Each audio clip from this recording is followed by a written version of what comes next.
On est vraiment ravis au nom de l'équipe d'avoir pu mener ce projet qui maintenant est en gestation depuis, Shams, tu me corriges si je me trompe, mais depuis 2 ans, avec une équipe pluridisciplinaire qui s'est constituée et qui s'est, on va dire, embellie de jour en jour, malgré les conditions sanitaires et puis le contexte actuel. Donc je vous propose qu'on ouvre la première session, puisque c'est un événement, on va dire, pionnier, une aventure à la fois humaine et technique. J'espère qu'on n'aura pas à vivre ou revivre l'aspect technique ce soir ensemble. Mais je vous propose d'ouvrir ce premier Hacking Rehab Lyon 2020.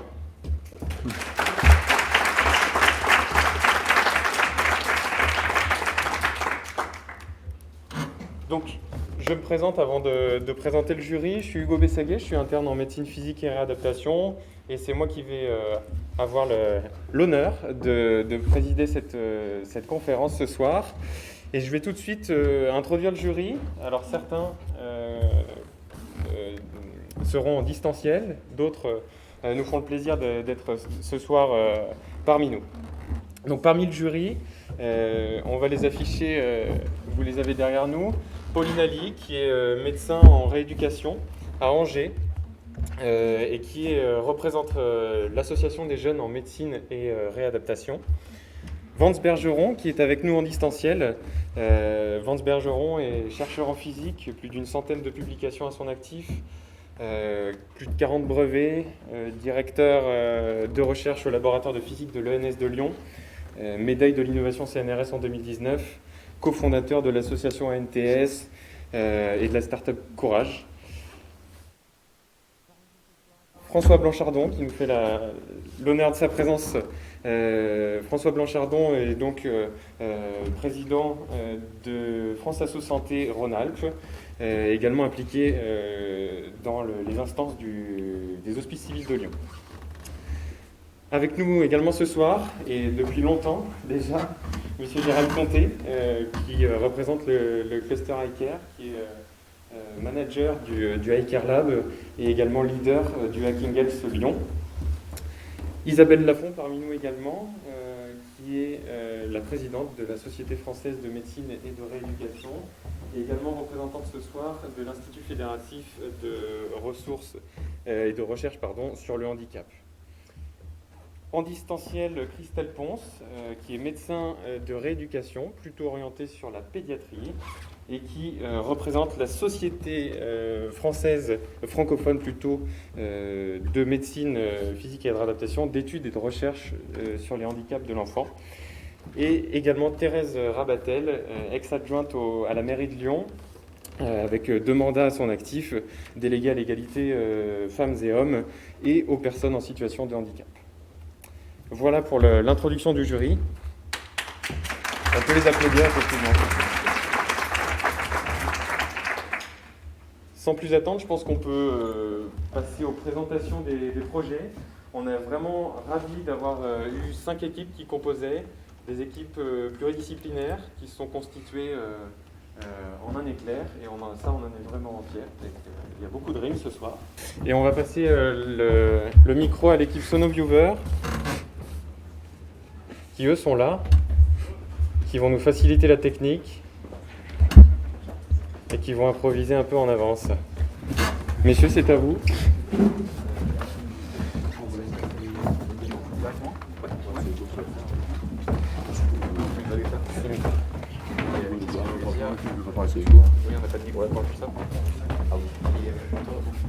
Ça au cas où. Et le micro est là. Ah, donc on doit parler ici. Ah, donc le micro il va pas, ok. Parlez bien dans le micro. Le micro c'est ça?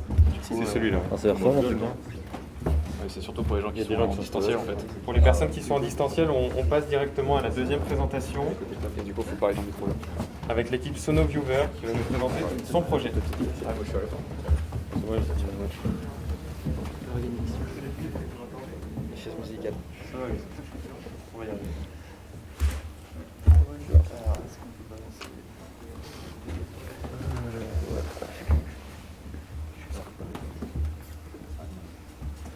Il faut juste vous défilez avec les flèches. Hein. Ok. Voilà. Et il s'affiche. Il faut mettre le diaporama. Tu mets combien de jours? Ok, très bien. C'est à vous. Traverser la rue, c'est une action qui semble bien anodine pour la plupart d'entre nous, et pourtant, c'est une action qui représente un risque pour 200 000 Français. 200 000, c'est le nombre de personnes non-voyantes en France, et c'est donc pour ces 200 000 personnes dont nous voulons améliorer le quotidien que nous, une équipe de 7 étudiants de CPE Lyon, avons travaillé sur le projet Sonoviewer. Il s'agit donc de proposer une solution qui va analyser l'environnement visuel de la personne en question et détecter les dangers potentiels qui peuvent être des bicyclettes, des trottinettes électriques sur le trottoir, etc. Ces dangers ensuite seront remontés sous forme d'indications audio en 3D dans un casque à la personne. Notre solution, des lunettes intelligentes comportant une paire de caméras, des haut-parleurs pour retransmettre l'information, ainsi qu'un petit boîtier pour pouvoir faire les calculs. Les lunettes, c'est pratique, c'est discret, ça permet de récupérer le point de vue de la personne et c'est proche des oreilles pour pouvoir retransmettre l'information. Alors évidemment, le principal problème de notre outil, c'est que l'utilisateur risque d'être submergé d'informations. Donc c'est pour ça qu'on a décidé de prioriser certaines informations. Et les principales seront donc les voitures, les vélos et tout ce qui peut empêcher l'utilisateur de circuler librement, comme les feux de circulation et tout ça. Et ce qui est des individus ou des animaux sur le passage, ou par exemple des poubelles ou des arbres, soit ils seront détectés directement grâce à la canne de la personne non-voyante, soit ce seront aux personnes eux-mêmes d'éviter la personne non-voyante. Et de plus, on a décidé aussi d'utiliser une synthèse vocale assez humaine et qui serait agréable pour l'utilisateur, parce qu'une voix robotique comme un GPS, ça peut être rapidement désagréable. Et dans le futur, on imagine aussi utiliser une communication à travers de la vibration osseuse, donc c'est-à-dire derrière les oreilles, pour éviter d'obstruer le canal auditif et que l'utilisateur soit coupé du monde. Alors, pour réaliser la partie traitement d'image dans notre prototype, on s'est servi d'une intelligence artificielle présente sur le cloud. Son nom, c'est Algorithmia. Et cette intelligence artificielle, elle a des points positifs comme des points négatifs. La première, c'est qu'elle était gratuite. La deuxième, c'est qu'elle était adaptée au prototype que l'on voulait faire en 48 heures. Et la troisième, c'est qu'elle était connue de notre école parce qu'on s'en était servi en 4e année d'ingénieur. Donc ça, c'était les points positifs. Maintenant, les points négatifs. Les points négatifs, c'est que c'est une intelligence artificielle qui est trop lente et qu'on aura sûrement des problèmes de confidentialité. Et justement, vu qu'on est dans le domaine des malades, on a des problèmes d'éthique peut-être qui vont se poser. Pour pallier à ces problèmes d'intelligence artificielle, le but, si on va plus loin dans le prototype, ce serait justement de réaliser ou prendre une intelligence artificielle en local qui nous permettrait de pallier les problèmes, donc du coup, au niveau de la rapidité, au niveau de la confidentialité et aussi les problèmes au niveau du réseau, parce que vu qu'elle est en local, on n'aurait plus besoin de se servir d'un réseau pour s'y connecter. Donc en parlant du prototype, on a réalisé un prototype fonctionnel.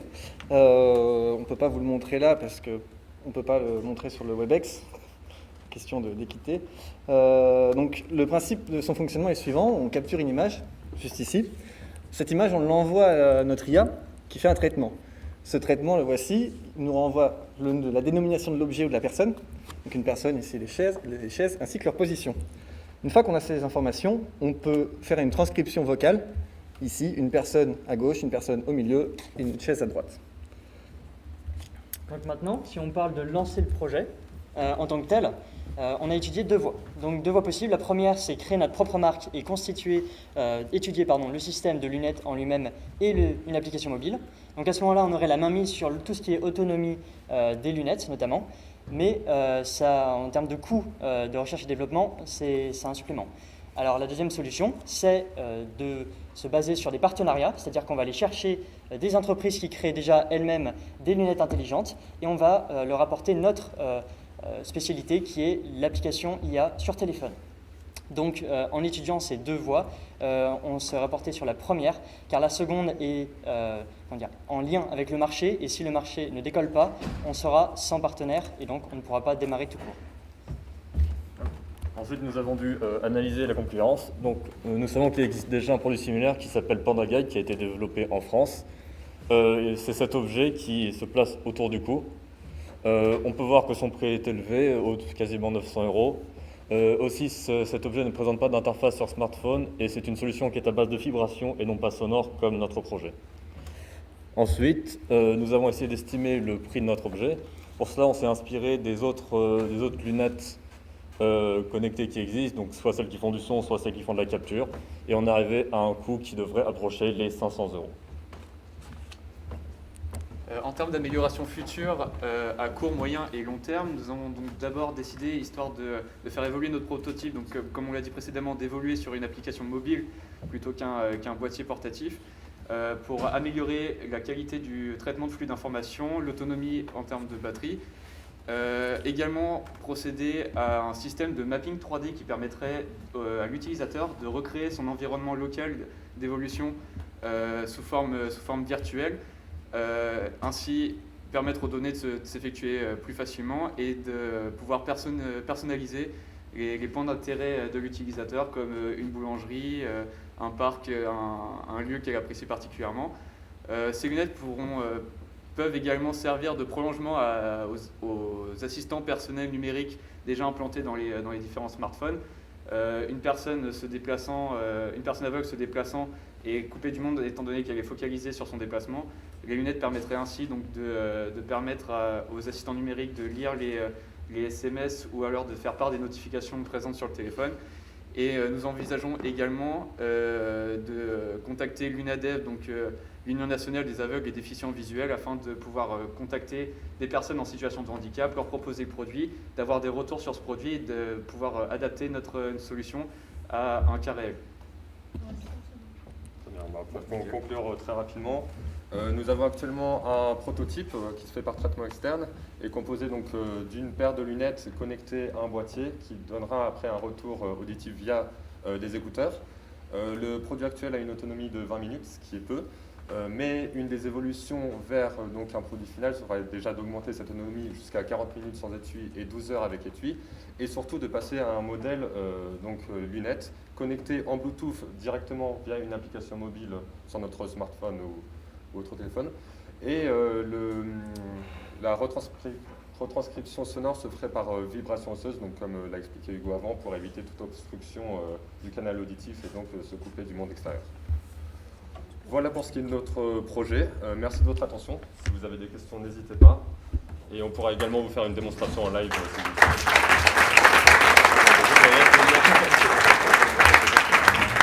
Bravo. Bravo pour votre projet. On rappelle qu'ils ont eu 48 heures. Donc félicitations pour cette présentation. Est-ce qu'il y a des questions dans la salle ou à distance? À quel moment vous avez interagi avec des personnes déficients visuels pour imaginer le concept La question est à quel moment ils ont décidé d'interagir? Vous avez interagi avec des déficients visuels pour imaginer la solution? Alors, on a interagi avec des personnes qui sont patientes, et notamment les patients qu'on avait comme mentors lors du hackathon étaient des patients en dialyse. Donc, c'est une autre forme de dépendance. Elles sont tout aussi dépendantes de leur machine que la personne en déficience visuelle pourrait être dépendante d'une machine telle que celle que nous proposons. Donc, nous avons eu cet aspect de qu'est-ce que ça fait éthiquement parlant et qu'est-ce que la personne est prête à faire comme sacrifice pour bénéficier de cette machine, qu'est-ce qu'elle est prête à accepter, quelles sont ses problématiques, etc. Et également, en dehors de ce hackathon, 3 ans plus tôt, avec Benjamin, on avait mené un autre projet où on avait été amené aussi à parler à des personnes en déficience. On avait quelques bases, même si on n'a pas pu vraiment avoir de dialogue. Il faut parler dans le micro. Et du coup, pour répondre aussi à votre question, du coup, en l'espace de 48 heures, on n'a pas eu l'occasion de rencontrer une personne qui présentait ses handicaps, d'où l'importance de contacter des associations et des foyers spécialisés pour rentrer en contact justement avec les personnes présentant ce handicap et du coup avoir un retour direct de notre application et pouvoir adapter notre produit à leurs réels besoins.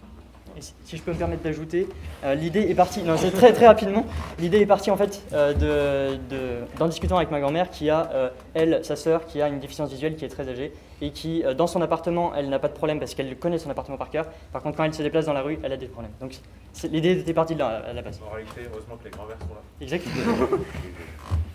Je poursuis sur cette question et sur les lunettes, parce que j'ai un problème avec les lunettes. Je trouve que la solution est intéressante, mais j'ai un problème avec les lunettes, parce que quand on est déficient visuel, on a des lunettes noires, donc c'est-à-dire qu'on a déjà des lunettes, ou alors on ne veut pas forcément mettre des lunettes qui ne sont pas teintées, parce que si j'ai des lunettes, ça veut dire que je vois. Voilà. Donc je pense qu'il faut adapter la solution, parce que ça peut justement générer des difficultés pour ces personnes-là. Et bon, je pense qu'il suffit de revoir un peu ça, mais c'est l'idée de lunettes qui ne soient pas des lunettes noires qui, moi, me pose un petit souci. Ah, ce sont des lunettes noires. Ça peut Les être une caméras, En fait, les caméras c'est- sont pas situées derrière les verres en fait. Ouais. Les caméras sont situées sur les branches. Sur les branches. Du coup, on peut tout à fait adapter le type de verre en fonction de la personne, c'est pas un problème. Tout à fait. D'autant plus qu'il existe aujourd'hui des verres qui sont... Polarisant. Ouais, c'est ça exactement. Je crois qu'Isabelle Lafont avait une question également. Oui, j'ai une dernière question. Comment vous allez gérer quand vous allez passer des écouteurs qui donnent des infos sur une priorisation, la priorisation et des vibrations? Autrement dit, là, si j'ai bien compris, dans les écouteurs, vous dites si c'est une trottinette électrique ou si c'est juste une personne.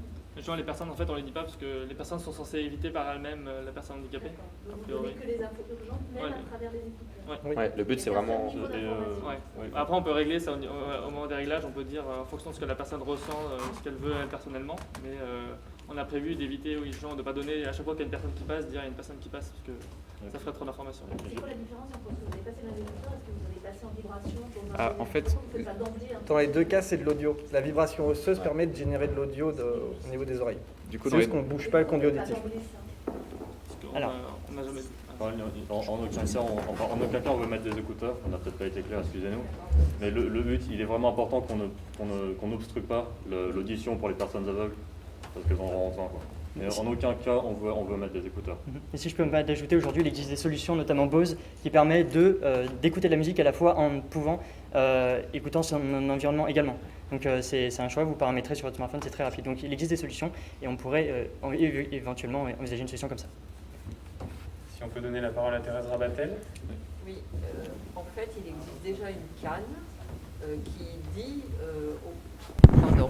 Il existe déjà une canne qui dit aux personnes en situation de handicap, quand elles se promènent, qui les alerte sur tout ce qui se passe. Donc ça existe déjà. Alors, il faut qu'elles apprennent, ces personnes, à utiliser la canne. C'est pas évident, il y a des cours qui sont donnés, mais cette canne existe. Alors, au début, je pensais beaucoup à ça avec ce que vous disiez. Après, je me disais, les gens, il y a des personnes aveugles qui ont des chiens, d'autres qui refusent le chien, bon voilà. Donc, il y en a qui peuvent apprécier la canne et il y en a d'autres qui peuvent apprécier aussi qu'on leur parle. C'est pas exactement la même chose de dire la canne dit, attention, enfin, la canne dit pas, elle vibre parce qu'il y a une poubelle. Mais dire il y a une personne ou il y a une poubelle, ça peut être intéressant comme renseignement, quoi, voilà. Mais donc du coup là on reste dans le rayon de la canne justement.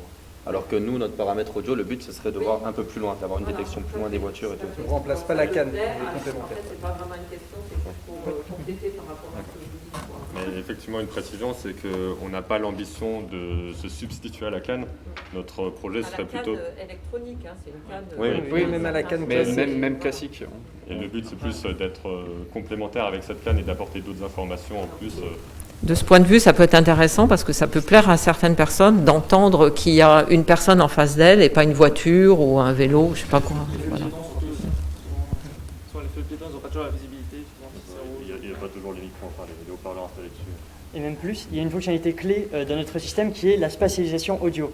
Et ça, je ne sais pas si c'est quelque chose qui est très commun, très connu, mais c'est la possibilité d'entendre le son d'une direction. Donc c'est comme quand vous êtes au cinéma, vous entendez le son qui se déplace dans la pièce, et bien ces personnes-là entendront des indications, par exemple le vélo, l'indication vélo qui se déplace autour d'elles. Donc ça c'est quelque chose, c'est une manière aussi de recréer un environnement dynamique en 3D autour de ces personnes.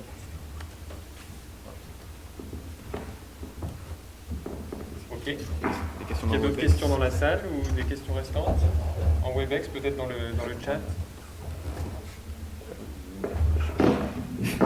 Alors Alors s'il n'y a pas d'autres questions, Il y a madame, attendez. On a encore 30 secondes.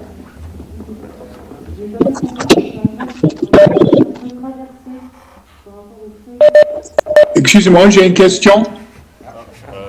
Il faut peut-être préciser qu'il y avait une autre question. J'ai transmis que vous aviez une question, Vance. Je pense qu'ils essayent d'organiser, ouais. Oh, je mets bien. Moi aussi, j'aimerais. Ok, je transmets. Merci. On a également le système qui est présent ici si jamais vous souhaitez une démonstration. On va déjà juste répondre à la question. Donc la question c'était pour traverser avec des feux, c'est ça? L'idée c'est que ce soit aussi avec un traitement d'image de pouvoir reconnaître le feu, de pouvoir reconnaître quand il est vert et d'indiquer à l'utilisateur si le feu est vert et s'il peut donc traverser. Tout ça, c'est une manière de traiter l'information qui est reçue par les caméras et c'est tout à fait. Il n'y a rien de très compliqué au fait de détecter qu'un feu est vert ou rouge, et ça fait également partie des notions qui peuvent être très importantes pour notamment traverser un passage piéton. On a le temps pour une dernière question avec Vance Bergeron qui est en ligne. Oui, ma question concerne l'échelle de temps. Est-ce que vous avez estimé combien de temps il faut pour faire le procès de l'image, détecter l'image et transmettre à la personne? Et si oui, quelle est cette échelle de temps? Alors aujourd'hui, comme on est dans le cloud, on a un temps de réponse qui est assez lent, de l'ordre de 4 secondes. Le but, comme on veut le faire en local, on aurait des temps de réponse beaucoup plus faibles et ça permettrait d'analyser entre 4 et 5 images par seconde. Quasi en temps réel. Donc un quasi temps réel. Comme les voitures. Merci. Merci à vous, messieurs. Je crois qu'on peut les applaudir.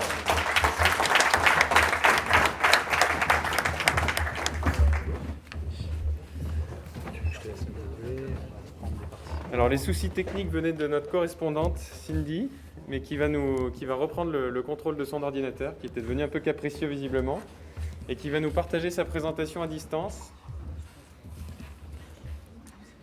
Alors, Cindy. Donc, le dispositif Hansen.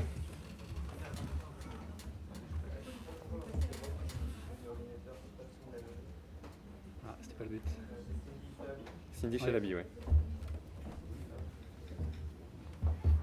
Ça laisse le temps au jury de se concerter. Comment? D'accord, donc elle a la main. Cindy Chalabi, c'est à vous. Alors, est-ce que là, ça fonctionne? Vous m'entendez et vous voyez bien le diapo? C'est extraordinaire. Les deux en même temps, le son et l'image. C'est parfait. Alors, je prépare juste mon téléphone pour mettre le timer aussi. Alors, vous me dites quand je peux commencer. C'est bon pour vous.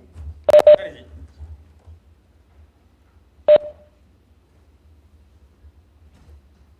Là, j'ai eu de l'écho, désolée, j'ai pas entendu ce que vous avez dit. Vous pouvez y aller, c'est bon. C'est à vous. Ah, ça marche. C'est parti. Alors, donc, bonjour à tous. Donc, nous, c'est le projet Enseigne. On va vous parler de l'inclusion dans les lieux culturels. Alors, pour commencer, je vais vous parler déjà un petit peu de moi. Donc, j'ai fait un master, en fait, dans la culture scientifique et je travaille actuellement, en fait, à la Rotonde. Et durant mon master, j'ai fait, en fait, un mémoire sur l'inclusion des publics à besoins spécifiques. Et j'ai réalisé, en fait, que l'univers de la culture, que ce soit scientifique ou non, c'est pas toujours accessible, encore moins inclusif. Pourtant, quand on regarde la loi, on se rend compte, en fait, que les lieux culturels doivent permettre à toute personne handicapée d'y accéder, y circuler et y recevoir les informations qui y sont diffusées. Donc, c'est censé être une obligation de rendre tous les lieux et le contenu accessible, quelle que soit la situation de handicap des personnes. Donc, pour tout ce qui est un petit peu bâti ou les locaux, bon, c'est en cours. Là, tout ce qui est les nouveaux bâtiments, ils sont obligés de se mettre aux normes. Et pour les bâtiments un peu plus anciens, normalement, ils ont environ jusqu'à 2024 pour le moment pour le faire. Mais pour tout ce qui est, on va dire, tout ce qui est prestations, le contenu en tant que tel, c'est plus compliqué. Et cela peut notamment s'expliquer par le fait que toutes ces questions en fait, d'accessibilité et de besoins spécifiques de certains publics n'est pas abordé dans les formations de ces professionnels. Donc, il y a quelques propositions qui existent, mais qui restent très marginales. Il y a peut-être quelques guides, quelques formations professionnelles, mais c'est vraiment à la marge. C'est pourquoi, avec notre équipe, nous avons décidé de créer la malle en scène, ce qui serait une malle facile à prendre en main, peu onéreuse, et à destination des professionnels du milieu culturel. La malle, elle n'a pas un rôle de donner des solutions. Son but, c'est de faire de la sensibilisation globale pour leur permettre de prendre conscience de ce que les limitations fonctionnelles, des maladies ou des handicaps peuvent impliquer. Donc, il existe déjà quelques malles qui ne sont pas toujours exhaustives. Il y a des malles, par exemple, spécifiques sur l'impact de l'âge, des malles spécifiques sur les déficiences visuelles. On a quelques-unes qui en mélangent différents types de handicaps, par exemple, handicap moteur et sensoriel, mais il n'y a pas grand-chose qui réunisse différentes choses. C'est pourquoi une de nos particularités, c'est que notre malle, en fait, elle se base sur les limitations fonctionnelles, mais tout type de limitations fonctionnelles, et notamment certaines qu'on ne voit pas toujours, et qui sont invisibles, comme les sensations de fatigue, des troubles de l'attention, ce genre de choses. Une autre de nos particularités, c'est que ce serait une malle évolutive. Là, on va vous présenter quelques petits objets, mais l'idée, c'est d'avoir en fait que du contenu puisse être ajouté petit à petit, et notamment co-construit avec des patients experts, des personnes en situation de handicap ou non, avec des Fab Labs ou ce genre de choses. Un objet aussi n'est pas représentatif d'un seul handicap. Un objet, ça peut faire un ou plusieurs limitations fonctionnelles, ce qui permet aussi de réduire les frais et d'optimiser la place dans la malle. Il y aura également une sorte de jeu de cartes à l'intérieur qui permet en fait de présenter différentes fiches personnages qui décrivent leur histoire, les limitations fonctionnelles qu'ils ont et les objets qu'on peut prendre pour se mettre dans leur situation. Il y aura également aussi un livret qui permet de présenter différentes activités pour se mettre en situation, donc soit par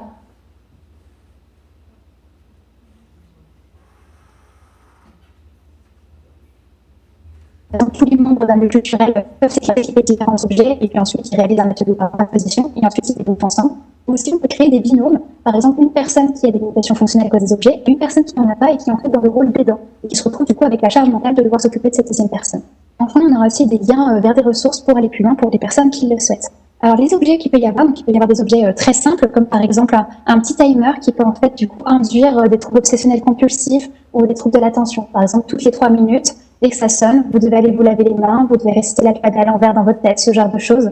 Et du coup, forcément, vous êtes obligé de vous déconnecter de ce qui se passe et après d'essayer de reprendre le fil de la conversation, de l'exposition. Il peut y avoir aussi, par exemple, un pince-nez qui peut provoquer de l'anosmie, la perte d'odorat, ou aussi provoquer une gêne respiratoire s'il y a des activités à faire. On pourra aussi imaginer, avoir un système bricolé avec une sorte de bout de bois, en fait, qu'on peut mettre attaché avec 2 élastiques qu'on met derrière le genou au niveau du coude pour limiter les mouvements et du coup induire une certaine fatigue. Il pourrait y avoir aussi des jeux techniques un peu plus précis mais qui existent déjà. Et l'idée, ce serait en fait d'avoir des partenariats avec des personnes qui ont ces objets qui pourraient nous les fournir. Par exemple, des lunettes qui troublent la vision, un casque isolant du bruit ou qui diffuse des bruits pour simuler l'association d'acouphènes, provoquer des troubles de concentration, etc. On pourrait avoir aussi après des objets un peu plus innovants grâce à des échanges avec des scientifiques ou également co-construits avec des patients experts. Alors ces objets, ils vont pas être présents dans la première version de la malle, mais c'est des choses justement qui pourraient être co-construites et arriver après dans cette malle évolutive. On pourrait avoir par exemple des gants avec des sortes de baleines au niveau des doigts, dans un matériau qui est rigide quand il est froid et qui devient de plus en plus souple quand il chauffe. On pourrait avoir aussi un système d'attelle avec un vérin au milieu qui fait en fait que quand on veut bouger les bras, ça ralentit le mouvement. On pourrait avoir aussi une application téléphone qui permet de capter les sons qui arrivent et de les retransmettre avec des décalages ou des hachures, ce genre de choses. Et enfin, on pourra aussi proposer aux gens d'utiliser des objets qu'on ne fournit pas dans la boîte, mais qui sont très faciles à avoir, comme par exemple une écharpe pour mettre son bras en écharpe, pour se bander les yeux, utiliser un chariot ou une poussette pour limiter la mobilité, etc. Alors l'utilisation de cette malle, alors la première chose ce sera de la découvrir, donc ça pourrait déjà faire un test du coup dans la structure dans laquelle je suis. On pourra également la présenter lors de congrès de professionnels du milieu de la culture, qui leur permettra du coup de tester quelques objets, voir des activités pour vraiment se rendre compte de ce que ça fait. Et ensuite, on pourra leur proposer justement de partir avec une de ces mallettes pour qu'ils puissent la tester avec leur équipe et dans leur structure. On pourra aussi mettre en place un site web qui permet de faire des demandes pour recevoir cette malle. Et l'idée, c'est que cette malle, en fait, elle serait totalement gratuite. Le prêt est gratuit. Les structures auront juste à donner une caution, au cas où la malle est abîmée, et n'auront qu'à payer après les frais de port, d'envoi et de retour de la malle. Ensuite, pour l'utilisation, alors, au début, on imagine qu'il n'y aura pas besoin de formateur ou d'animateur. C'est une évolution possible qu'il pourrait y avoir. Mais l'idée, c'est que le livret soit suffisamment clair et complet pour permettre une prise en main facile. Et l'équipe peut tester, faire des activités, seule ou avec un rôle d'aidant, et tester dans leurs expositions et leurs structures. Et enfin, après, il y a plusieurs possibilités. Soit tout va bien, idéalement, il n'y a pas besoin de changement, soit il y a des choses qui ne vont pas et du coup, les personnes réfléchissent ensemble pour trouver des solutions. C'est à eux de trouver les solutions et de prendre du recul. Et s'ils ont besoin d'aide, on fournit à la fin du livret des ressources qui seront données, comme les guides déjà construits, etc. Et ceux qui ont envie d'aller plus loin, ils pourront consulter notre site web pour avoir de nouvelles ressources, participer à nos ateliers de co-création d'objets pour enrichir la malle, etc. Et pour le financement, on pense demander de l'aide du coup au niveau du gouvernement, au niveau du ministère de la Culture, Culture scientifique, handicap, au niveau de la région ou de l'agence régionale comme l'ARS, faire des partenariats aussi bien financiers que dons d'objets avec la DAP, des startups et des entreprises, des mutuelles, ce genre de choses, et après potentiellement aussi du crowdfunding. Voilà, merci beaucoup pour votre attention.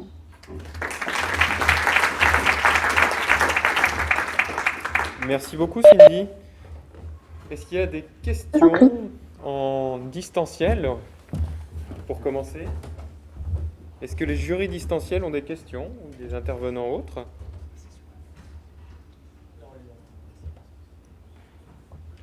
Ça n'a pas l'air d'être le cas. Est-ce que dans la salle, il y a des questions sur cette... J'ai une question. Oui. Aussi. Bonjour, Bonsoir, Pauline du coup à Angers. Je me posais la question de savoir si vous aviez listé les différentes déficiences ou pathologies auxquelles vous pensez pour justement mettre en situation avec la malle. Du coup, là, nous, ce qu'on a voulu un petit peu axer aussi, c'est réfléchir notamment à prendre en compte en fait des situations de handicap plutôt invisibles et qui sont pas toujours pris en compte dans les malles plus classiques. Donc, très souvent, on voit le système avec les lunettes ou ce genre de choses, mais on n'a pas tout ce qui est, par exemple, les troubles obsessionnels compulsifs, les difficultés d'attention, de concentration.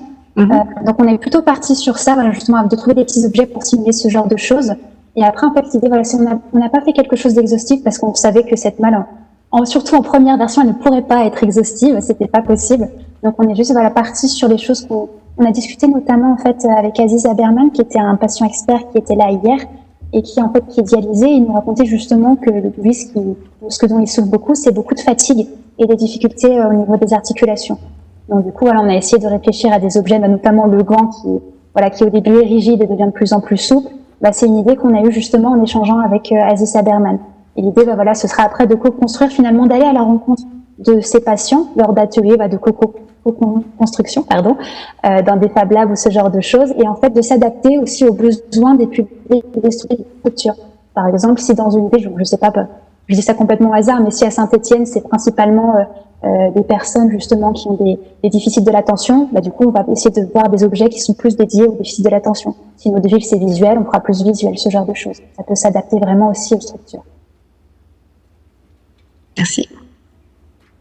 Et moi, j'aurais une question concernant la soutenabilité, parce que du coup, ce que vous proposez, c'est un outil qui est par essence dynamique.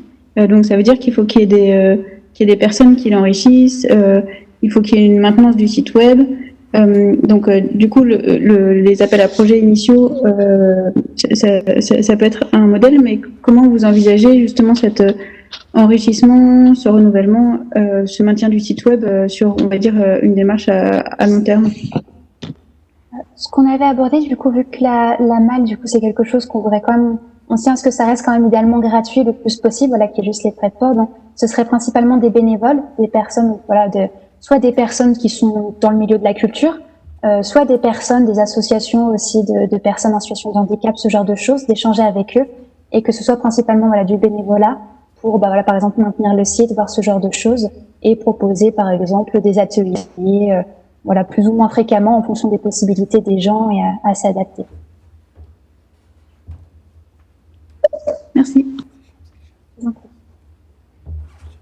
Merci à nos deux mentors distanciels.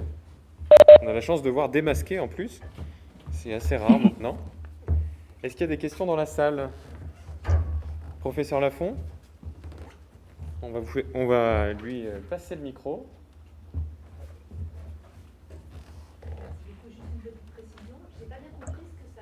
Cette malle avait de spécifique par rapport au milieu du spectacle et aux espaces que vous citiez au début. Pourquoi pas proposer ce type de... Je vous entends pas du tout, par contre. J'ai pas compris la spécificité de cette malle par rapport au milieu du spectacle, et aux espaces de loisirs. Pourquoi pas proposer une telle malle qui est assez pédagogique finalement à une mairie, à une école, à une université, à d'autres lieux publics? Est-ce que ce serait possible de me répéter? Parce que je suis désolée, j'entends vraiment pas, peut-être que... Pardon. Le professeur Lafont vous demandait quelle est la spécificité finalement de cette malle, pourquoi est-elle destinée à la culture? Est-ce qu'on ne pourrait pas la transposer à d'autres milieux, si j'ai bien transposé la question? Du coup, l'idée, on était parti en fait sur... du coup, c'est un milieu que je connaissais plus aussi, donc ce qui a aidé, et que vraiment, en fait, normalement, au niveau de la loi, on est obligé de répondre à ce besoin de se mettre accessible vraiment à toutes les situations de handicap. Et en fait, je réalise bien sur le terrain que c'est très compliqué de le faire. Donc, on s'est dit voilà que ça pouvait être un moyen de répondre à ce besoin et de permettre justement aux personnes en fait, qui sont en situation de handicap ou qui ont des limitations fonctionnelles en règle générale, d'accéder au milieu de la culture. Donc c'est vrai qu'après, on a eu des réflexions justement avec différents mentors en se disant potentiellement dans cette boîte après, elle pourra aussi dériver et partir, par exemple avec des familles, avec des personnes qui aimeraient comprendre ce que ça fait d'être dans la situation de handicap d'un de leurs proches, partir dans d'autres entreprises ou ce genre de choses. Mais nous, on avait voulu axer sur le côté culturel et notamment par exemple dans notre livret d'avoir des activités qui soient un peu plus centrées et adaptées au milieu culturel. Ouais, c'était pour ça en fait, c'est l'histoire d'avoir quand même un peu plus précis, parce que si on visait quelque chose de trop large, c'était difficile de bien s'adapter à la situation.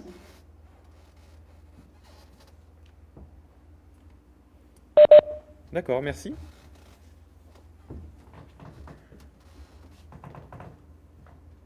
Je ne vois pas d'autres questions. Est-ce qu'en distanciel, les personnes qui auraient des questions éventuellement peuvent se signifier? Donc on va pouvoir passer à la troisième présentation. Et j'appelle donc l'équipe Stay Dry.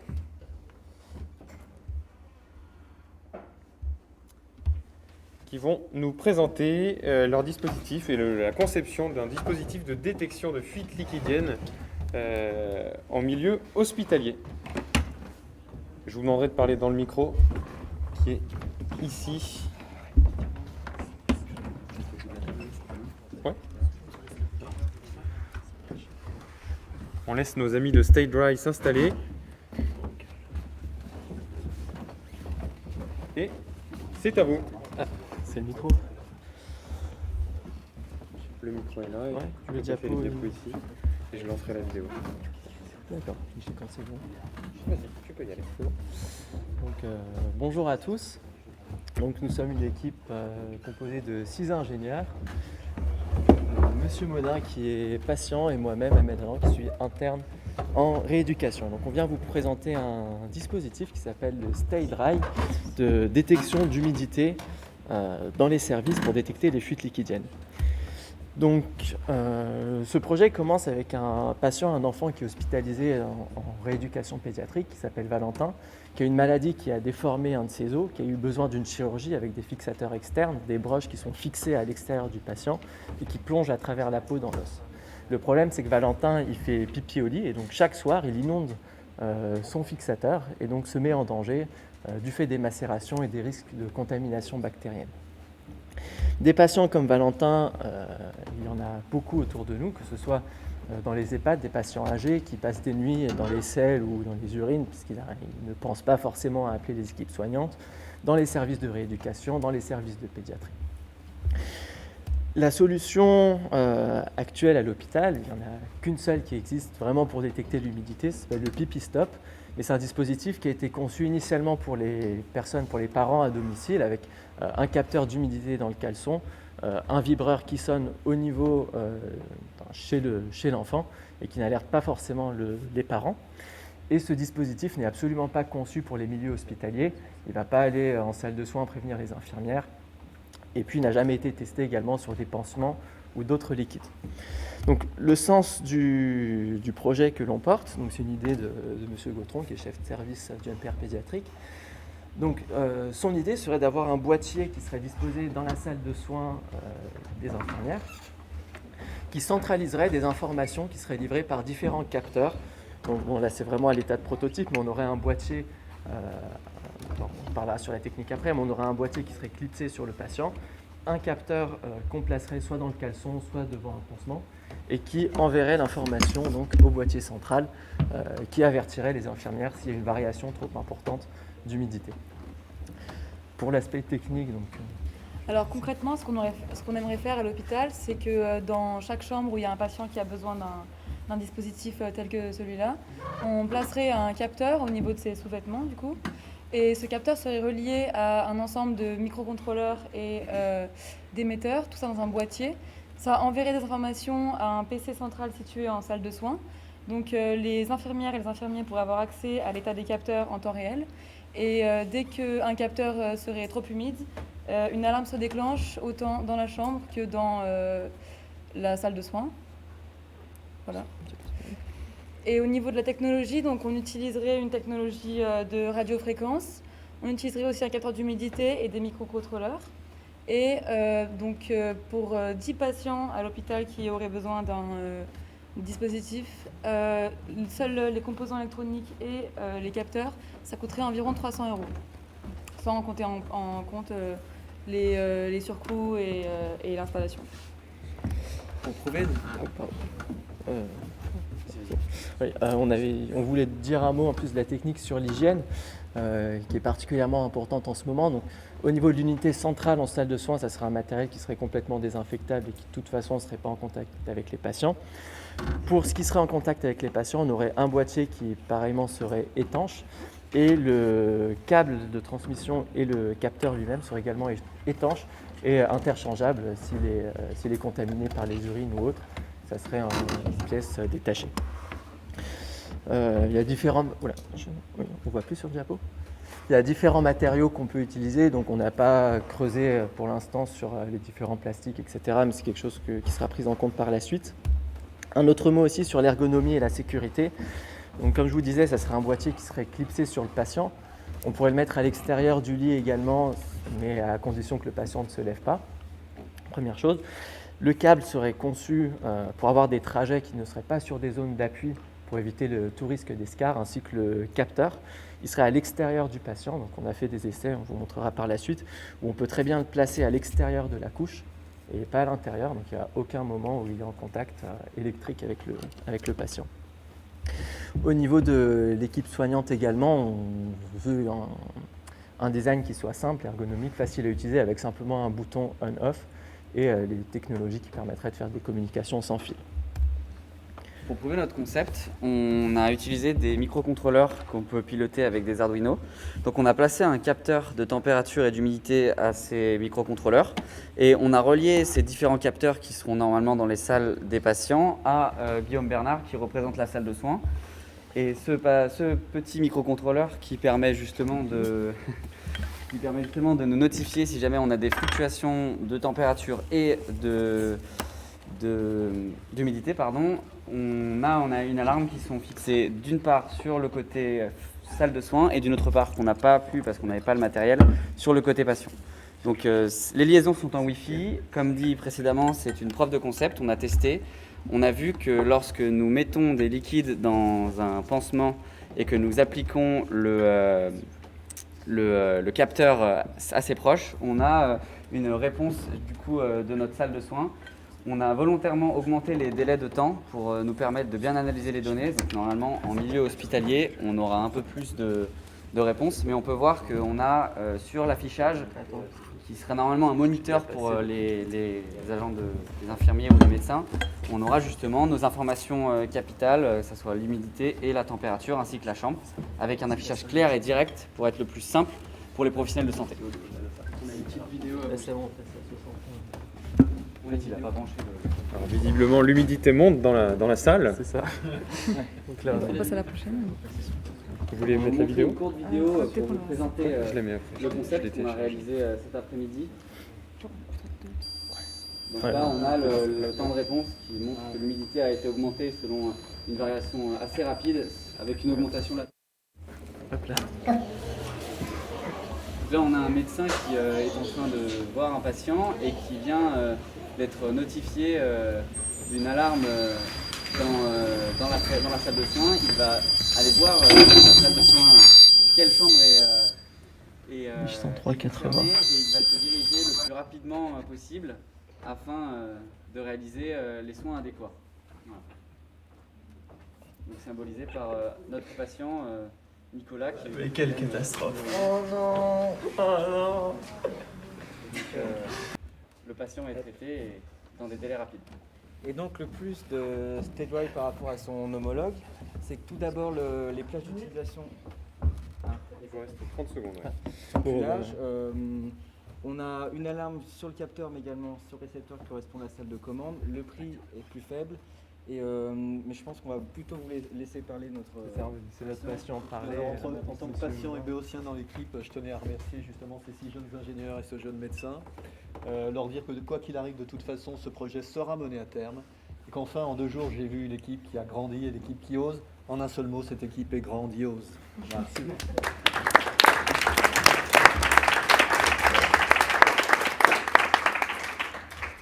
Bravo à vous, StageDrive. J'imagine qu'il y a des questions techniques, pratiques. Dans la salle, peut-être pour commencer?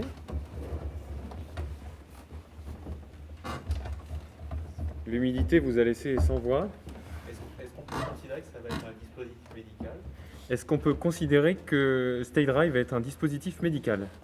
L'objectif, ça serait d'arriver à terme à ce que ce soit un dispositif médical avec des tests. Donc j'en ai parlé à M. Gautron, mon chef de service, mais également j'ai des contacts en chirurgie digestive juste derrière, Edouard Herriot, qui sont également intéressés pour tester ce projet de façon plus avancée. D'accord, parce que certains environnements ont des contraintes d'appareillage, enfin il y a d'autres appareils Bien sûr. de rayonnent dans le même environnement. Alors au niveau des fréquences radio. Alors en fait, on aimerait utiliser le protocole de communication LoRa. En fait, il utilise une fréquence qui est libre et qui est gratuite. Et donc normalement, dans toute la France, on peut utiliser cette fréquence-là sans gêner d'autres dispositifs. On a discuté. C'est des fréquences qui sont très larges et qui permettent des communications sur plusieurs centaines de mètres. Et c'est des temps de réponse très rapides, donc il n'y a aucune interférence normalement. On a discuté de ce point avec un de nos mentors qui est professeur à CPE. Donc, je vais expliquer un peu la technique. Est-ce que le patient est prêt à avoir cet appareillage sur lui? Je répète la question pour les personnes en distanciel. Est-ce que le patient est prêt à avoir ce dispositif, cet appareillage sur lui? Effectivement, c'est une bonne question, effectivement, et je pense de toute façon c'est quelque chose qui se discute avec les individus. Après, globalement, il faut penser que c'est quelque chose qui serait surtout mis en place la nuit, là où les équipes infirmières ne peuvent pas intervenir, donc il y a moins d'aspect social stigmatisant par le fait d'avoir un capteur que d'autres gens pourraient voir. Effectivement, c'est une vraie question qu'il faudra évaluer. Il est aussi possible de placer le capteur un peu où on veut. Donc on est libre de peut-être tester une fois un endroit de nuit et si c'était désagréable peut-être de placer à un autre endroit. Donc il y a cette liberté qu'il n'y a pas forcément avec le capteur précédent. Donc on peut le mettre dans la poche. Oui, exactement. Ça dépend si on dort sur le côté, sur le dos. Ce qu'on n'a pas précisé dans notre présentation, c'est que c'est un capteur non pas de contact mais de proximité. C'est-à-dire que c'est l'humidité proche du capteur. Donc on n'a pas une nécessité, comme un capteur de température très précis ou de contact, de le mettre vraiment sur la peau du patient ou quoi. Donc on peut peut-être le mettre un peu plus à côté ou selon la sensibilité du patient, du capteur, pardon, on peut le mettre même jusqu'à 1 mètre selon. C'est moins dérangeant. Dans nos essais, même en fait, sans le mettre directement au contact, le simple fait de le mettre à l'intérieur, en fait, on voit l'humidité qui monte. Ça prend un petit peu plus de temps, effectivement, pour arriver à faire sonner l'appareil. On arrive en 2 et 4 minutes à peu près, mais globalement, ça fonctionnait quand même. Et vous avez envisagé une méthode de faire la différence entre un patient qui est victime diurétique ou quelqu'un qui transpire la nuit? Est-ce qu'il y a une différence qui a été conceptualisée entre l'énurésie, donc le fait d'uriner la nuit, et par exemple une transpiration excessive? On y a pensé. On y a pensé, oui. En fait, on s'est dit que s'il y a un écoulement de liquide corporel, que ce soit de l'urine, du sang ou autre, il y aura une augmentation assez notable et brutale de la température, alors que lors d'un effort type transpiration, la montée sera beaucoup plus lente, on va dire, et modérée. Donc normalement, on moyenne déjà actuellement nos valeurs sur une centaine de prélèvements par seconde. Donc on moyenne ces valeurs et on voit le delta pour voir si on a une augmentation brutale ou non, ce qui traduirait du coup d'un écoulement ou d'une transpiration ou effort physique. Donc c'est déjà entre guillemets pris en compte. Après, c'est à perfectionner selon, comme on a dit précédemment, la sensibilité du capteur et si vraiment il y a des personnes qui ont des écoulements rapides et brutaux de transpiration. C'est-à-dire que là, nous, pour l'essai, on a mis vraiment un seuil au-dessus de 70 ou 75% d'humidité, ça sonne. Mais l'idée, ça serait vraiment de détecter les variations plus que le chiffre exact, puisque ça peut changer en fonction du milieu, d'où est-ce qu'on place, de la transpiration, de beaucoup de choses. Je peux juste poser la question à monsieur, qu'est-ce qu'il a apporté dans l'équipe? Qu'a apporté le patient expert dans l'équipe? Pardon. Excusez-moi.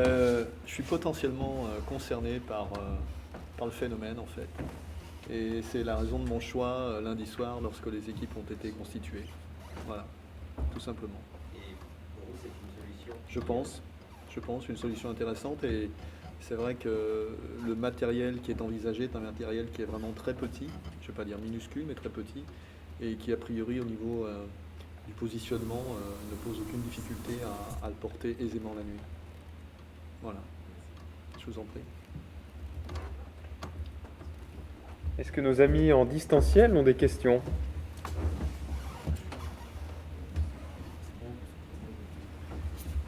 Moi, j'avais une question.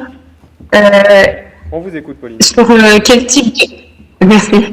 Sur quel type de public vous imaginez initialement proposer ce dispositif? Parce que j'imagine qu'il y a certains services où ça peut devenir pas anxiogène pour les infirmières, mais où ça peut sonner toutes les nuits, tout le temps. Enfin, sur quel type de patient? Est-ce que ce serait plutôt à visée diagnostic ou pour objectiver des fuites dont on n'est pas sûr, ou plutôt monitorage pour savoir tiens, il faut aller changer le patient. Je ne sais pas si ma question est claire. Comment dire? Initialement, nous, on pensait dédier ça vraiment à l'enfant énurétique, ou proposer ça aux enfants énurétiques qui sont dans le service de MPR pédiatrique. Mais après, toutes les indications dans lesquelles ça pourrait être utile seront à explorer et à développer. C'est-à-dire, on a évoqué un petit peu les pansements, par exemple, mais là-dessus, sur les pansements, il y a beaucoup d'autres...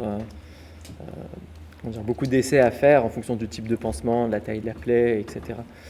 Donc les patients, on commence pour vous répondre par les patients de pédiatrie, ensuite on essaiera de regarder un petit peu plus loin. Ensuite, nous, c'est plus à visée préventive, préventive du risque cutané, etc. Mais après, si ça peut être utilisé à visée diagnostique, pourquoi pas? Si ça fonctionne, rien n'empêche. Merci.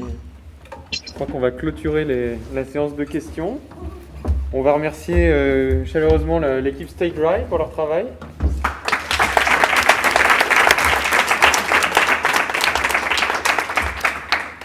Merci à vous. Merci. Allez, on enchaîne. On enchaîne Simone d'ailleurs. La team Lily qui va nous présenter un outil pour suivre les fonctions mnésiques et attentionnelles sans se sentir évalué. La parole est à vous, le micro est ouvert, Okay. Le diapo également. Tu veux que j'ai un slide? Si jamais je galère. Hop. Hop, on va passer direct. Bon. Alors, la maladie d'Alzheimer, c'est une maladie neurodégénérative et en France, c'est un enjeu public, de santé publique important parce que dans notre pays, ça touche près d'1 million de personnes. Donc la maladie d'Alzheimer, c'est 3 phases asymptomatiques, prédémentielle et démentielle. Et elle atteint différentes fonctions cognitives, mais nous, on choisit une entrée par la mémoire et par l'attention. Donc mémoire à court terme et mémoire à long terme. Donc les enjeux de la maladie d'Alzheimer qui nous questionnent, c'est que le diagnostic précoce de la maladie d'Alzheimer, il permettrait de repousser d'1 an l'apparition de la maladie et devrait permettre de réduire environ 60 000 cas. Donc les autres enjeux, c'est que la passation des tests standardisés, elle est facteur de stress et d'anxiété chez les personnes qui sont soumises à ces tests et elle induit aussi un biais d'apprentissage. Un autre enjeu, c'est que ces tests standardisés ne permettent pas d'obtenir des informations qui sont liées aux interactions avec l'environnement quotidien de la personne, donc on appelle des informations écologiques. Hop. Donc au regard de tous ces enjeux, notre objectif c'est de proposer une solution technologique qui permette de recueillir des indicateurs de l'évolution de l'état mnésique et attentionnel chez une personne qui soit atteinte ou non encore de la maladie d'Alzheimer.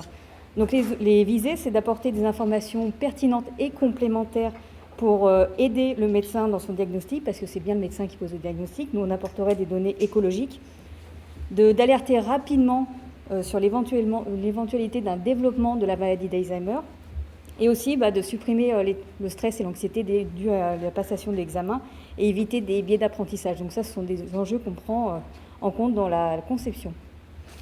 Donc, un média dont les formes d'interaction et les services qui sont proposés sont conçus pour répondre aux besoins et aux capacités des personnes qui ont un trouble cognitif. Donc ce dispositif, il est à usage domestique et il propose des services en lien avec le service à la personne, avec les professionnels, mais aussi avec les proches, qui peuvent permettre de partager des notations sur des rendez-vous, des photos, de la musique, des messages, etc. Donc Lily, elle a un ensemble de micros et de haut-parleurs, un écran tactile avec des grands yeux pour faciliter l'interaction, et donc elle a un système aussi de captation de l'engagement, de l'attention de la personne. Donc la machine, elle existe déjà, hein, donc le dispositif est abouti et fonctionne très bien. Le capteur d'attention d'engagement, il fonctionne aussi, et toutes les autres solutions dont je vous ai rapidement parlé, elles sont en cours de développement aujourd'hui.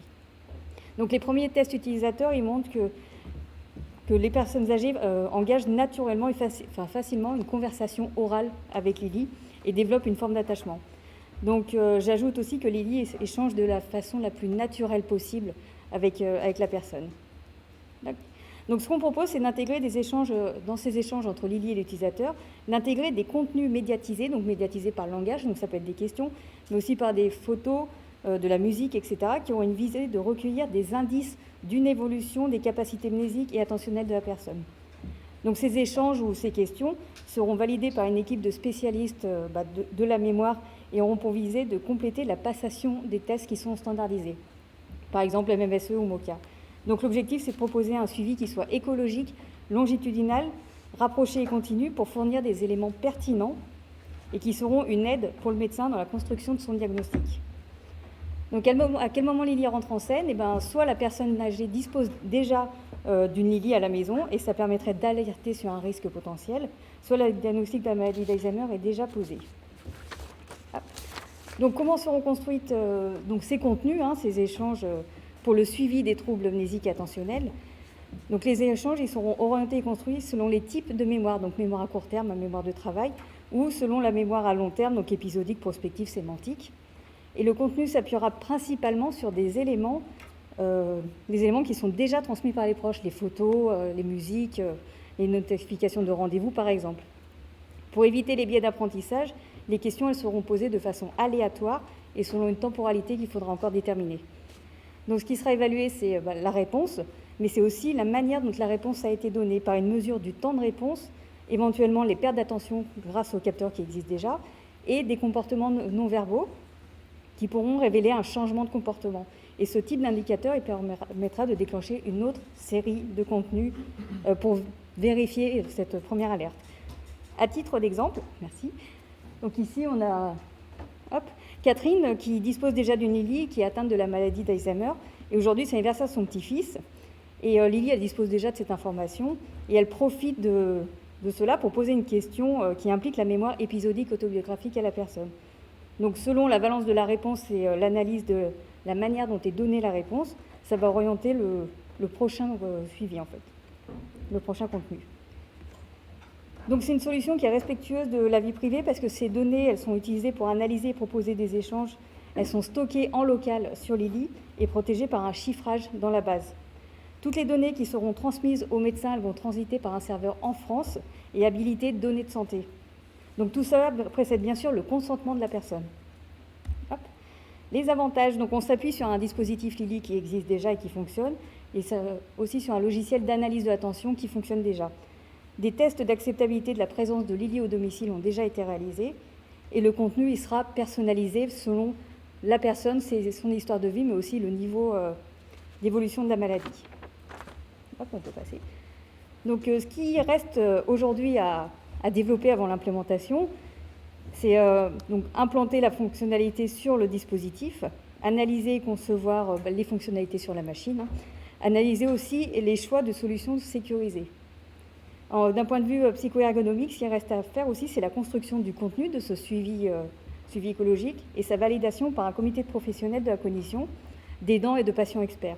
Il y aura aussi tous les critères d'évaluation psycho-ergonomique, de tests d'utilisateurs et tests d'usage auprès d'un échantillon représentatif. Au niveau du modèle économique, on prévoit une distribution soit en direct, soit par des professionnels de santé. Le coût global, il est 250 € plus 50 € par mois d'abonnement. Et on vise à peu près 15 000 utilisateurs sous 3 à 4 ans. Est-ce que vous pourriez conclure? Oui, conclusion. Donc le hackathon, il a permis aussi de recentrer sur l'usage médical de la solution et remet en perspective toutes les notions d'éthique, de protection de données qui justifient qu'on doit investir largement sur ces questions, se confronter à l'avis de patients experts et de médecins, et ça a permis de déterminer la forme que prendra ce contenu finalement, et d'avoir une bonne représentation des données de ce suivi. Voilà, merci beaucoup de votre attention. Merci beaucoup. Merci pour cette super présentation. Merci. Quelqu'un a des questions à Lily ou à son équipe? Il y a d'autres personnes qui sont en ligne. Oui, je rebondis sur la dernière question pour l'apport du hackathon, parce que la présentation est intéressante, mais globalement, on ne voit pas trop. On aurait pu avoir une démonstration, quelque chose comme ça. Donc Gérald Conté pose l'intérêt de l'exercice. L'intérêt de l'exercice via la solution présentée, finalement. Oui, alors moi quand je suis arrivée lundi, en fait, la seule chose que j'avais en tête, c'est qu'on avait un dispositif Lily qui existe déjà, et on s'était dit, tiens, ça pourrait être intéressant de, pourquoi pas, au départ on s'est dit soit poser un diagnostic, soit suivre l'état cognitif de la personne, mais on ne savait pas sous quelle forme, on s'imaginait un jeu, pourquoi pas. Et en fait, grâce au hackathon, on a pu déterminer de quelle manière on allait réaliser ce suivi-là, que ce ne serait pas un diagnostic, mais ce serait plutôt des indices qui pourraient être transmis aux médecins. Et on a beaucoup travaillé sur la notion d'éthique, surtout de sécurisation des données. Et nous, ça nous a permis, aujourd'hui, on sait exactement ce qu'on va faire et où on va en fait. Et c'est pour ça que quand j'ai parlé de ce qui reste à faire, c'est qu'aujourd'hui, on sait précisément, on a beaucoup de réponses à nos questions, on a vraiment affiné le projet et on sait ce qu'il nous reste à faire pour aboutir. Techniquement, ce n'était pas possible en 2 jours de programmer, de concevoir quoi que ce soit. En 2 jours, c'était pas réaliste. On va passer la parole à Thérèse Rabatel. Les personnes qui ont Lily déjà chez elles, ce sont des personnes qui ont déjà été diagnostiquées Alzheimer. Non. En fait, ça peut toucher qui d'autre? Alors Lily, en fait, elle n'est pas conçue uniquement pour ce service que je viens de présenter. Il y a d'autres services qui sont adaptés aux personnes âgées principalement, qui sont en rupture numérique. Donc elles n'ont pas forcément Alzheimer au départ. Donc c'est pour ça, ce que je disais, c'est que... Qu'est-ce que ça veut dire, rupture numérique? C'est-à-dire qu'elles n'ont pas les connaissances pour utiliser le numérique. En fait l'avantage... Le numérique, c'est-à-dire l'ordinateur? C'est ça, l'Internet. Les outils informatiques de manière générale. C'est pour ça que l'intérêt de Lily, c'est une... Parce que dans ce cas-là, ça veut dire que Lily, ça sert par exemple, j'arrive pas à remplir ma feuille d'impôt qui aujourd'hui doit être... voilà, donc Lily m'aide à remplir ma feuille d'impôt, non. C'est ça? Non, c'est vrai que j'ai pas pris le temps. Lily peut se suppléer à une tâche administrative, par exemple, et le faire à la place du patient. Non, Lily, en fait, elle propose uniquement des services qui sont adaptés aux besoins des personnes qui ont des besoins de services d'aide à la personne, principalement, qui ont des troubles de la cognition. Donc, en fait, elle ne va pas sur Internet, mais en fait, elle propose des services qu'on est en train de concevoir aujourd'hui. Mais elle ne va pas aller sur Internet. Donc, les services, aujourd'hui, ils sont limités à ceux qu'on propose, donc des accès d'agenda, de visioconférence, de contact avec la famille, et aussi, bon, j'ai pas pris le temps d'en parler, mais des solutions pour lutter contre l'isolement et le sentiment de solitude. Donc ce sont des programmes en fait qu'on prévoit. Voilà, l'aide par exemple au partage de repas, voilà, des fonctionnalités comme ça. L'affaire du stress pour les personnes qui sont Alzheimer, passer un test, c'est un moment, 1, de stress terrible, je connais ça dans ma famille, et 2, de grand bluff. Thérèse Rabatel insiste sur la période de stress quand je rentre dans les lumières. En fait, ces questions détournées, ça peut permettre d'affiner de ce point de vue quelle est la part du bluff et puis quelle est la part de la réalité véritable du diagnostic qu'on peut faire. Oui. C'est tout l'intérêt en fait de le faire dans l'environnement de la maison en fait et de le faire de manière transparente et passive. Oui, et ça permet aussi, comme on nous a fait remarquer les médecins, de confronter ce que dit la famille avec ce que perçoit le médecin et puis ce qu'il aura aussi comme données. Ça coûte combien combien Lily déjà sans 250. votre solution? Quel est le coût de Lily? Eh ben alors c'est Lily elle-même, enfin là la façon, combien elle nous coûte à nous, ça je ne pourrais pas vous dire parce que je ne sais pas, mais je sais qu'elle sera revendue 200. Déjà, avant votre solution, combien ils payent d'abonnement les personnes qui ont Lily? Alors aujourd'hui, Lily elle n'est pas encore commercialisée. Elle existe, elle fonctionne, mais on va la commercialiser à partir de décembre. Donc là on est vraiment dans une phase d'expérimentation, on teste chez des personnes, mais elle n'est pas encore vendue et elle sera vendue le prix qu'on vous a dit parce qu'en fait dans l'abonnement il y aura toutes les mises à jour des fonctionnalités qu'on développe. Non, là par exemple si on développe cette fonctionnalité, ça sera inclus. C'est-à-dire qu'une machine qui achète aujourd'hui Lily, elle aura le droit à toutes les fonctionnalités qu'on va développer. Mais vous êtes une entreprise alors? Oui, c'est une start-up, oui. On va passer la parole au professeur Lafont. Et vous avez parlé à un moment de capter des comportements non verbaux. Oui. Vous parlez de quoi? Alors, ce qu'on s'est dit, La question c'est, porte sur les comportements non verbaux. aujourd'hui, on va faire avec les capteurs qu'on a, sinon il faudrait en créer d'autres. Et on s'était dit que ça pourrait être intéressant de capter donc, le temps de réponse et pourquoi pas des signes d'agacement, par exemple quelqu'un qui souffle ou au niveau de la prosodie, si on voit un changement. Donc pour le moment, on est limité à ça. Si on veut aller plus loin, il faudra développer d'autres capteurs. Mais là, c'est d'autres coûts encore. Hein. Je ne sais pas si vous voulez rajouter quelque chose. Le professeur Rod a une question. Dans votre présentation, vous avez beaucoup insisté sur les fonctions cognitives comme la mémoire verbale, l'attention, et peu la question liée aux aspects émotionnels. On sait que chez les personnes qui sont atteintes d'une maladie comme l'Alzheimer, l'émotion va jouer un rôle important dans le fonctionnement cognitif. Est-ce que vous envisagez d'évaluer aussi plus précisément ces aspects? Est-ce que les aspects émotionnels vont être aussi envisagés, puisqu'ils n'ont été présentés là que les facultés, on va dire, mnésiques et attentionnelles?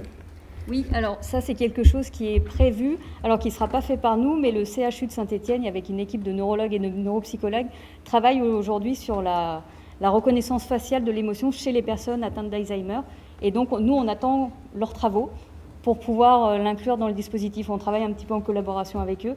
Mais aujourd'hui, nous, avec les moyens qu'on a, on n'est pas capable de détecter, hormis à travers un langage verbal, par exemple. Si la personne exprime très clairement voilà, son émotion, mais si elle ne l'explique pas clairement par le langage, nous, aujourd'hui, on n'est pas capable de le capter. Par contre, on attend les travaux du CHU de Saint-Étienne pour permettre au moins la reconnaissance faciale émotionnelle. Et ça, on espère pouvoir l'intégrer quand ça sera abouti. Mais oui, ça serait un indicateur très intéressant pour suivre l'évolution de la maladie. Une question dans la salle. Il n'y a pas d'équivalent, il n'y a pas de choses qui existent déjà. Vous avez regardé un petit peu dans le champ des maladies neurodégénératives, justement, des applications et des outils. Il me semble qu'il y a des projets en cours là-dessus. Existe-t-il des dispositifs ou des projets en cours qui viseraient à étudier les fonctions que cherche à étudier Lily? Alors, d'un dispositif à domicile qui échange avec la personne, je n'en ai pas connaissance, on a regardé.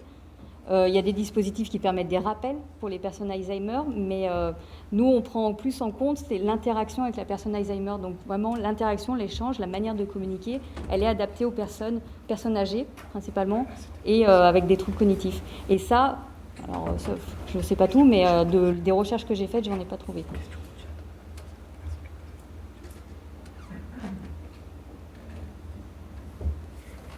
On va peut-être finir sur cette question et enchaîner sur les autres projets. En tout cas, n'hésitez pas à poser des questions dans le chat et à féliciter la team Lily pour leur intervention.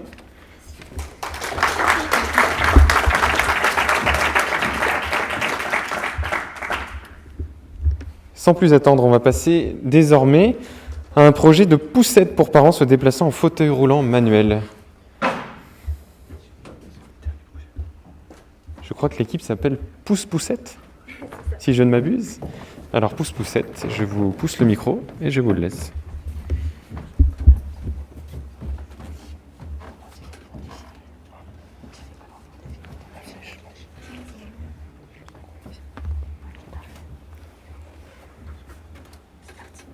Bonsoir à tous.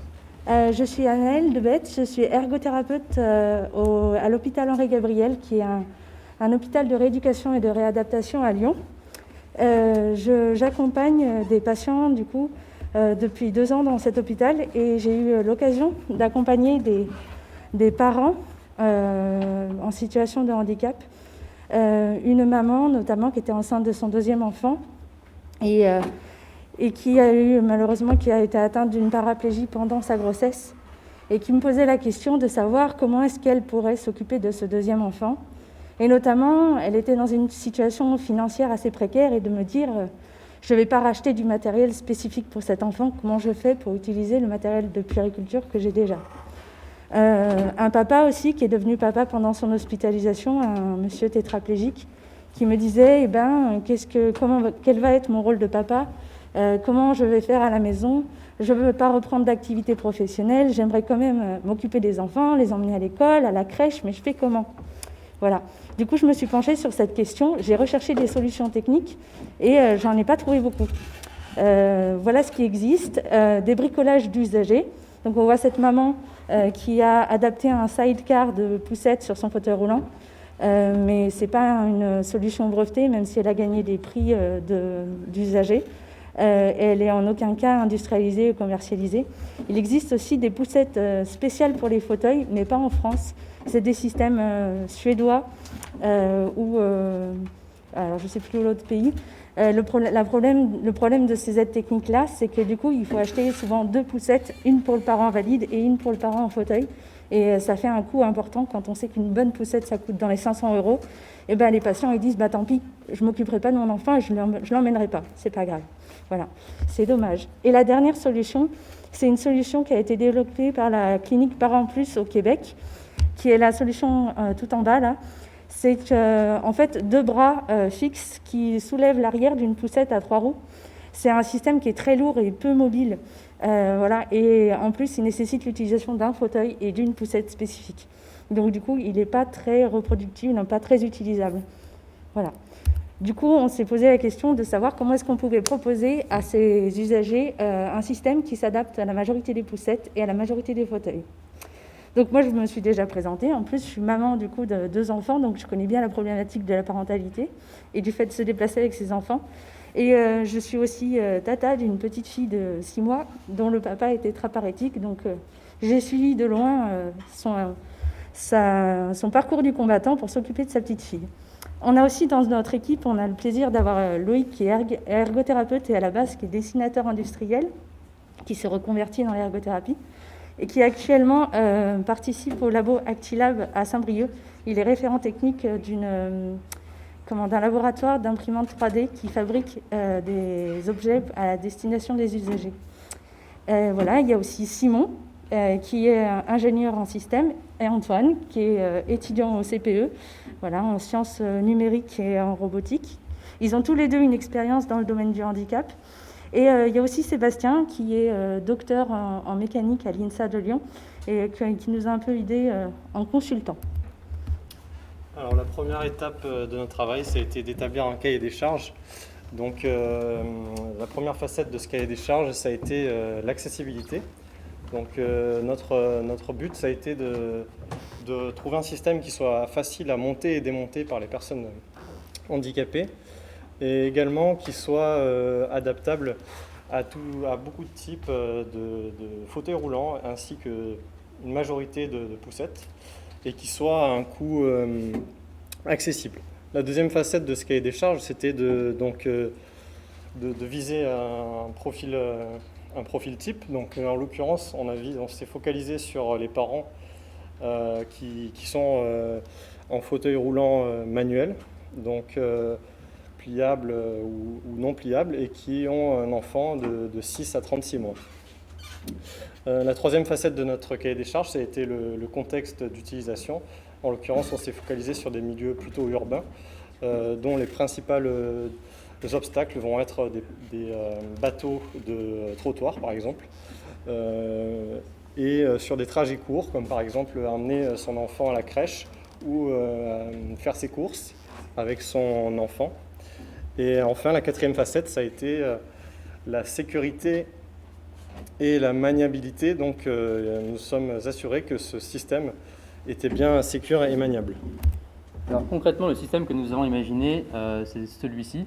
On va placer la poussette devant le fauteuil roulant pour des raisons de sécurité et que le parent puisse surveiller son enfant. Et on a créé un bras qui va relier le fauteuil à la poussette. Ce bras va surélever légèrement les roues arrière de la poussette parce qu'elles ne sont pas directionnelles, donc en fait elles génèrent la maniabilité.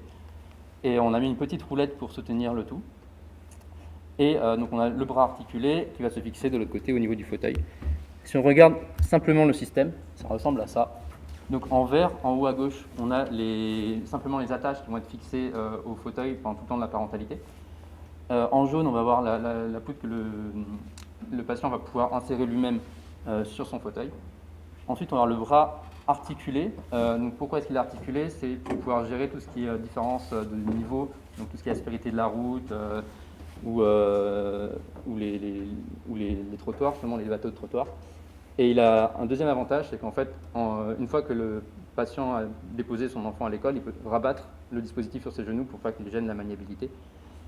Et ensuite, on a la plateforme elle-même, soutenue par la petite roue qu'on ne voit pas très bien en jaune ici. Et donc, c'est en fait 2 barres parallèles dont on peut régler l'écartement pour différentes tailles de poussettes. On va poser les roues entre les 2 barres, de manière à ce que la roue soit soutenue par les 2 barres. Et ensuite, on va appliquer une sangle pour renforcer le tout.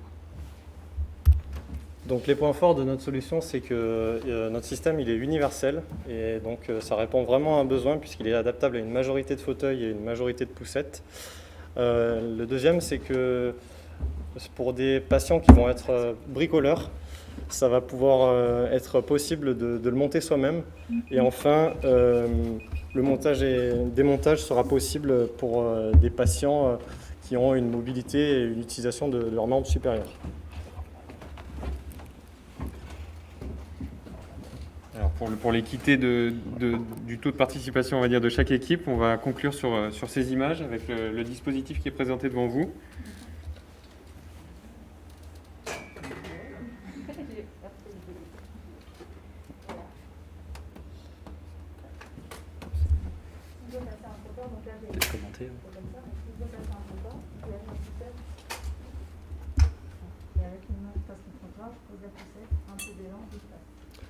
Anaël Debette est en train de nous faire une démonstration pour ceux qui sont en distanciel et qui voient l'image mais qui n'ont pas forcément le son. L'autre avantage du vidéo, c'est que si je veux avoir accès à mon enfant, là c'est la version face à la route, mais quand ils sont tout petits, c'est la version en dos, donc c'est dans l'autre sens. Et il existe des poussettes, pas comme la mienne, avec la version assise face aux parents. Donc c'est encore différent. Mais avec la mienne, par exemple, je peux faire ça et je peux avoir accès à mon enfant. Et même le détacher si je veux après l'attraper. Hop. Et le prendre sur moi parce qu'il a un souci. Hop là, allez bien. Hop. Voilà. Et le remettre en place ici. Allez. L'enfant me regarde avec des grands yeux, hein, je peux vous l'assurer. Voilà. On va peut-être pouvoir passer aux questions et les féliciter, bien sûr.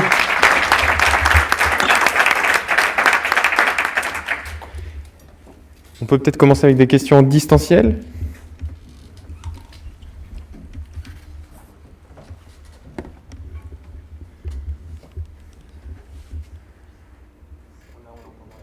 Alors, qui veut prendre la parole en distanciel? Moi, Beaucoup de monde. Bergeron, c'est à vous. C'est à moi. Okay. Juste combien tu imaginais ça va coûter?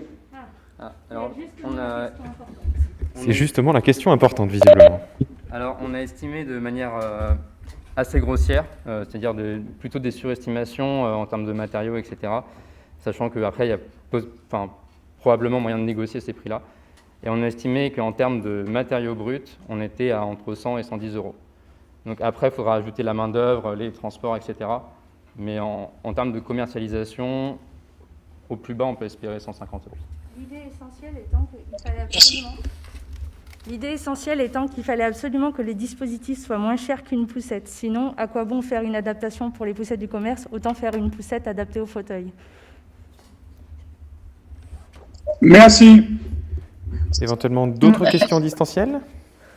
Oui, j'aimerais rebondir sur cette question. Du coup, au niveau du modèle économique, c'est pas complètement clair pour moi. C'est plutôt un modèle type DIY, donc do it yourself, ou bien ce serait plutôt un modèle compatible avec les revendeurs de fauteuils? Parce que si c'est du DIY, par exemple, ça pourrait être diffusé par les réseaux des Human Lab.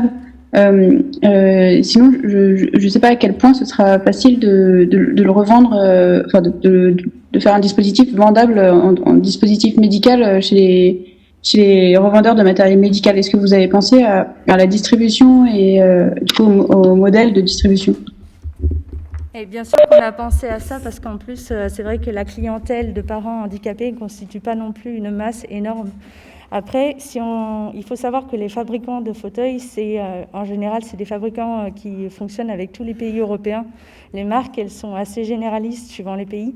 Et du coup, on peut imaginer que si notre dispositif il reçoit l'approbation d'un revendeur de matériel médical international, on puisse avoir un nombre de clients potentiels plus important sur toute l'Europe. Voilà. Donc c'était plutôt l'idée de trouver un industriel qui veut le produire. Après, il y a des pistes, il y a plusieurs pistes qu'on peut envisager. Soit des prestataires qui vendent et produisent des aides techniques, soit des prestataires qui fabriquent des fauteuils roulants et des accessoires de fauteuils roulants, sachant que pour eux, ça ne serait pas non plus hyper compliqué à mettre en œuvre, étant donné que c'est des pièces qu'ils utilisent déjà pour leur fauteuil. Ou alors, ça peut être aussi des entreprises un peu innovantes comme l'entreprise Benoît System qui propose pas mal d'accessoires pour faciliter la vie des personnes en situation de handicap.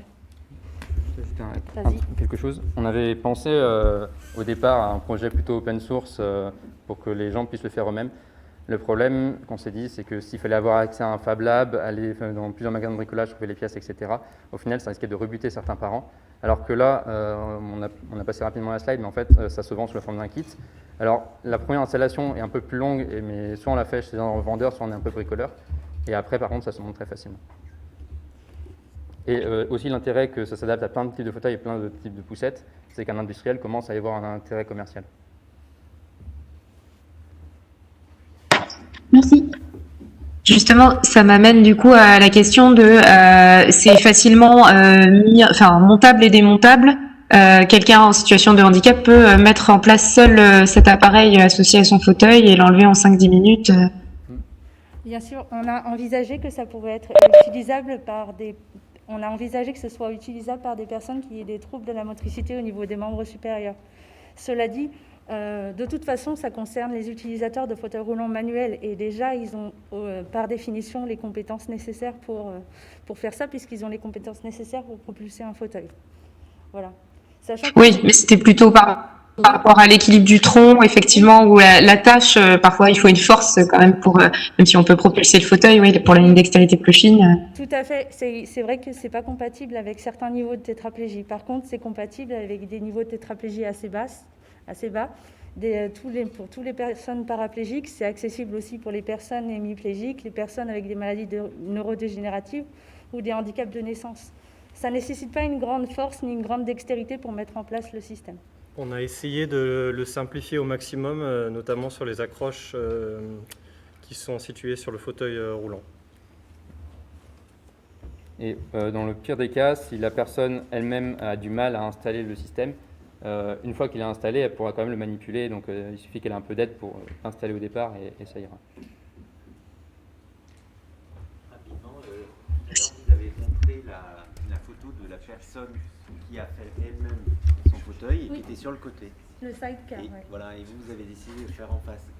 Si elle l'a fait sur le côté, il y a peut-être une raison. Non, je pense qu'elle l'a fait sur le côté parce que c'est le seul matériel qui pouvait s'adapter sur son fauteuil du commerce. Voilà. Après, il y a des parents ingénieux qui ont fait d'autres systèmes avec des cosy. Ils mettent des perches sur le côté de leur fauteuil et ils posent le cosy dessus. Sauf que ça va jusqu'à 6 mois. Et la maman ingénieuse qui a fait ça, elle avait que ça comme solution. Mais c'est une très bonne solution. Sauf qu'elle ne peut pas faire tout ce qu'elle veut avec parce que ça rajoute de la largeur à son fauteuil. Et donc, sur un trottoir, il faut que les trottoirs soient suffisamment larges. Et ça doit être compliqué à diriger dans un espace public. Je ne pense pas qu'elle fasse des très longs trajets. Mais c'était une bonne solution. Les transports en commun aussi, pas possible. Ouais. Tout ce qui est porte en général. Alors, les transports en commun, de toute façon... La question sur les transports en commun. Mais pour les personnes en fauteuil roulant, c'est difficile d'utiliser les transports en commun de base. Les tramways, Les tramways, ça va bien. Les métros, ça dépend. Et les bus, ça dépend aussi, et ça dépend des heures d'affluence, c'est sûr. Et une dernière question, ça s'enlève en combien de temps ce truc-là?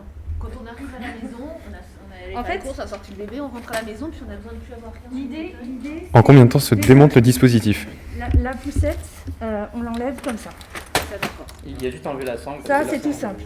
Et après, Et après, l'autre système, je ne sais pas si vous avez des vues des pièces. Juste avant. En fait, ce système-là, c'était juste pour illustrer le principe de la roue libre porteuse, mais c'est du bricolage maison. Et du coup, c'est celui-là, on le voit pas. En fait, l'idée, c'est que sous le fauteuil, il va y avoir deux encoches, comme ça. Je sais pas si on peut l'afficher. Est-ce qu'on peut afficher juste le diaporama? En fait, c'est le système qui est en bas, là où on voit le système séparé. On voit toujours la petite accroche verte sur le fauteuil, donc ça, elle va rester, mais elle ne va pas gêner le pliage, si jamais les pliages, etc. Et en fait, la seule chose un peu technique éventuellement pour quelqu'un qui ne peut pas bouger ses jambes, ça va être de faire passer la barre jaune derrière ses jambes. Et après, il y a juste à la clipser dans l'encoche verte. D'accord, donc on l'enlève, on arrive à la maison, on l'enlève. On arrive à la maison, on enlève les encoches et on l'enlève. Normalement, comme on l'a conçu, je pense que... Alors, c'est suivant la motricité de la personne. Il y en a pour moi, il y en a pour moins de 5 ou 10 minutes. Voilà. Donc c'est assez rapide. Je vous propose de conclure là-dessus et de féliciter Pousse Poussette pour leur démonstration et leur présentation.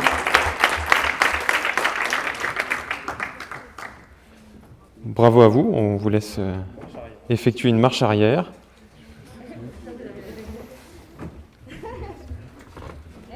Je me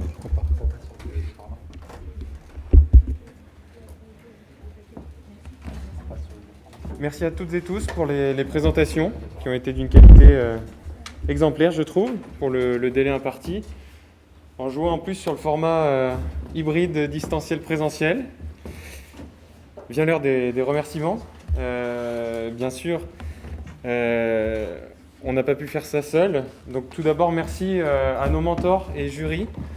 On peut les applaudir, je pense. Ils sont tous mentionnés là. Ils nous ont assuré des heures de permanence, un contact direct facilité. Pour les équipes, ils se sont mis à disposition et je pense que vraiment on peut les applaudir une seconde fois.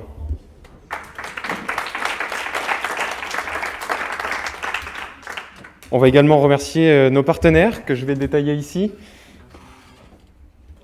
Donc le Lab, qui est on va dire un réseau d'étudiants de Lyon, de créativité, on va dire, et de mise en commun pluridisciplinaire.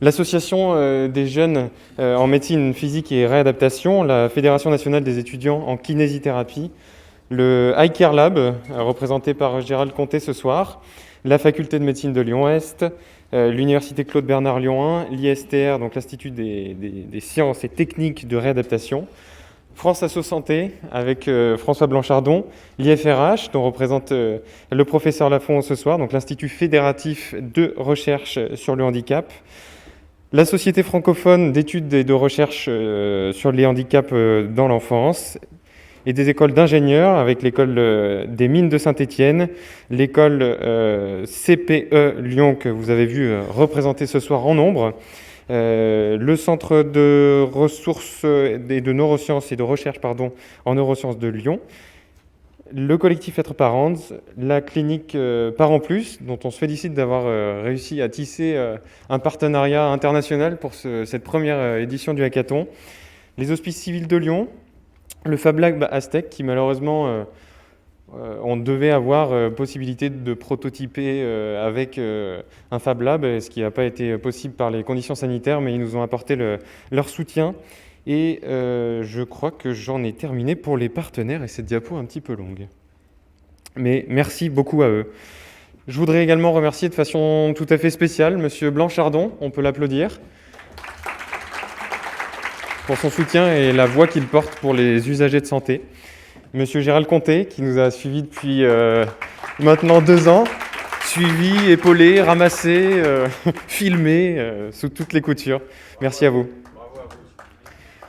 Le professeur Lafont, qui nous fait le plaisir d'être là ce soir, avec cette double casquette de représentation de la recherche et de la société de rééducation. Et un grand bravo au professeur Rod, qui a été l'âme pensante de ce projet, sans qui on n'aurait pas eu l'idée, et on a fait la concrétisation, on va dire. Je vais maintenant proposer au jury de passer à la délibération. Alors pour les participants, ne quittez pas la salle, on va juste escorter le jury à la fois en présentiel et en distanciel sur une plateforme Zoom dont on va vous envoyer les liens. On se laisse une vingtaine de minutes pour pouvoir délibérer et Shams Ribaud va vous accompagner pour cela.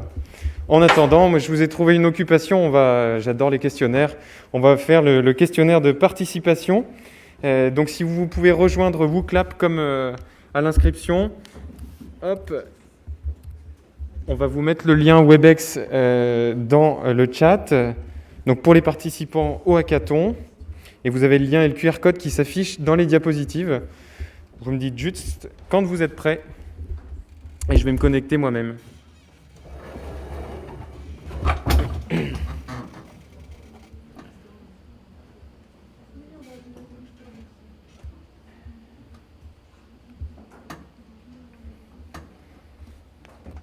Super, donc on affichera les résultats au fur et à mesure. Donc le code c'est BMPOBU, vous l'insérez dans le site WooClap. Et normalement vous devez voir la première question s'afficher. Les ingénieurs répondent en premier. Alors je reviens sur le lien, il est juste en haut. Je répète le code, c'est BMPOBU.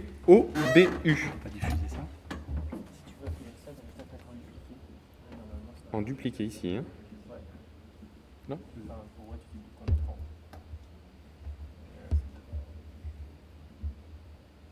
Alors, je fais une petite manipulation pour qu'on voit apparaître le sondage également pour les participants qui sont en ligne. On me dit que c'est bon dans l'oreillette. La technique est toujours là.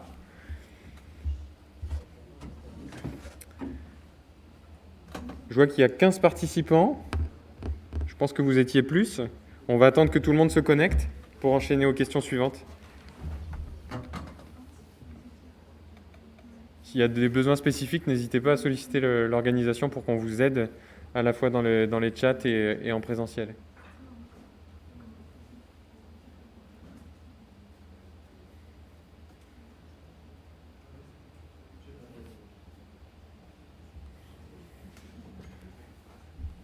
Coup dur pour le réseau.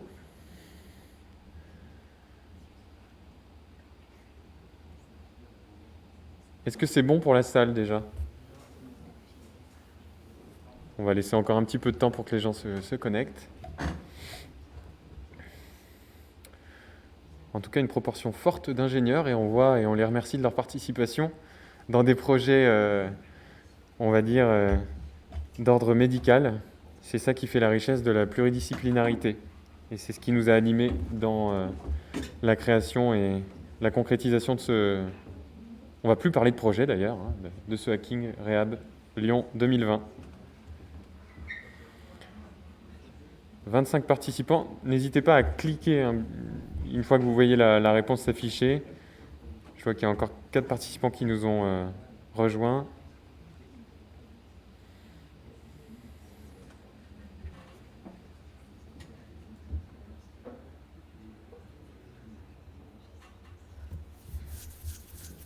Il reste 2 participants qui n'ont pas voté. Et ensuite, on pourra passer aux questions suivantes.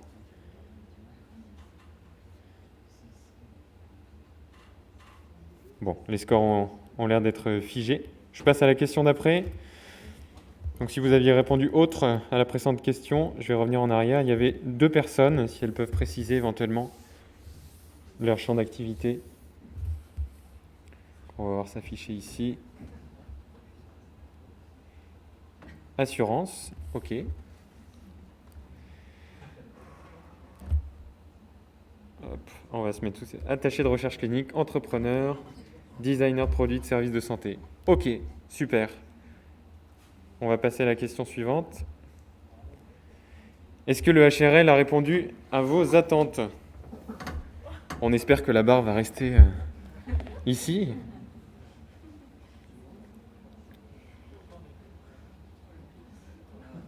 Ah, mais quand même.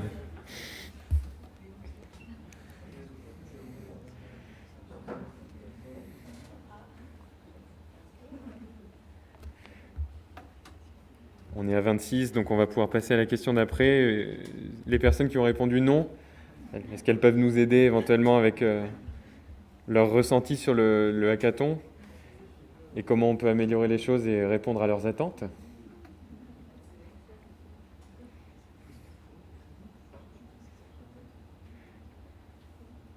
The best. Probablement une erreur de clic alors. Je me suis trompé, je voulais mettre oui. Ok, je retrouverai cet utilisateur. On passe à la question d'après. Des questions sur des échelles de Likert qui vous permettent qui nous permettent d'ailleurs d'avoir votre ressenti sur ce hackathon.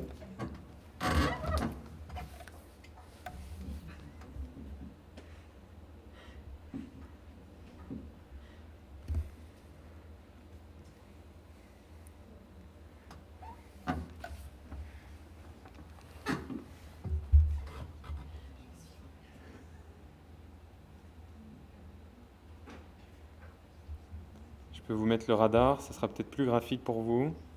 Vers quoi vont les tendances?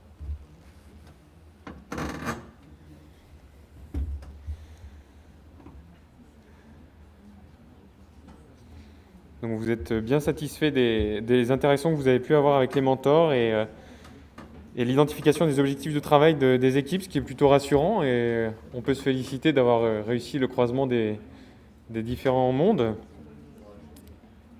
27 personnes, on va continuer.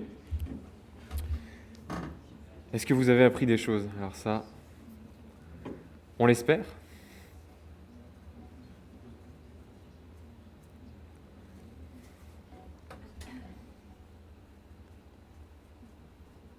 Moi, en tout cas, j'ai appris beaucoup de choses. Si je devais résumer ma vie aujourd'hui, je pense pas qu'il y ait de bon ou de mauvais hackathons. Allez, je vous laisse répondre.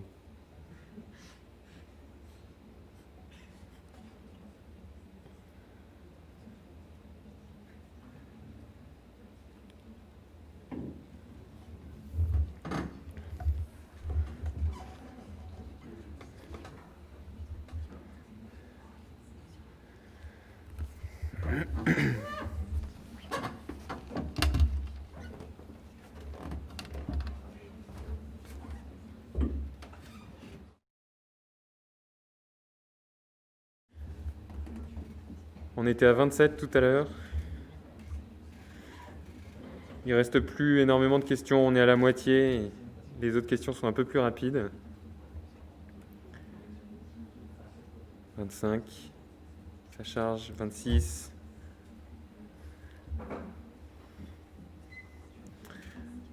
Donc plutôt une proportion force dans le design patient-centré et la communication au sein d'une équipe.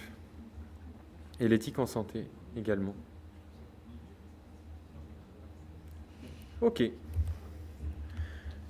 Si vous deviez résumer votre expérience au Hackathon de Lyon en 3 mots, au Hacking Réhab de Lyon,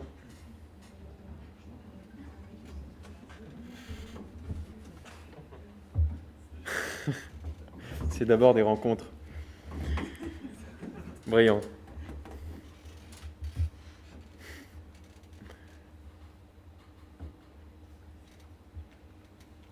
Le goût du travail.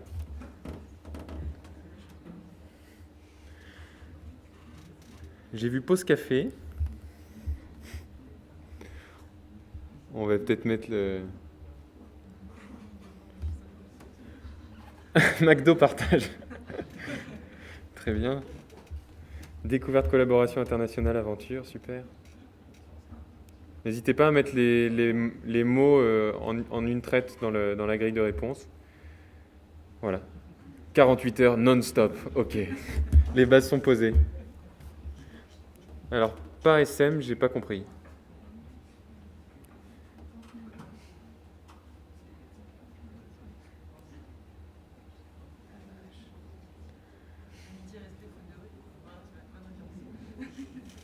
J'ai pas vu Amour, gloire et beauté, je m'y attendais, mais...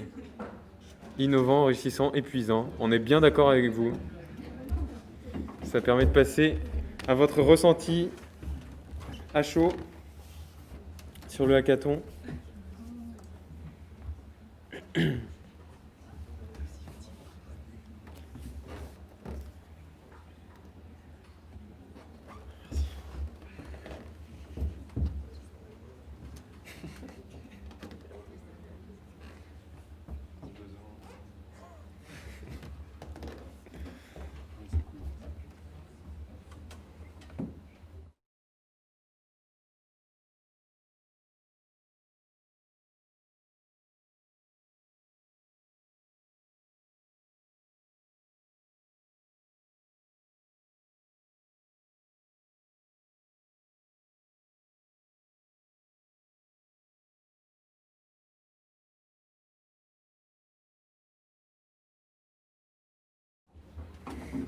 Encore 4 retardataires, 3.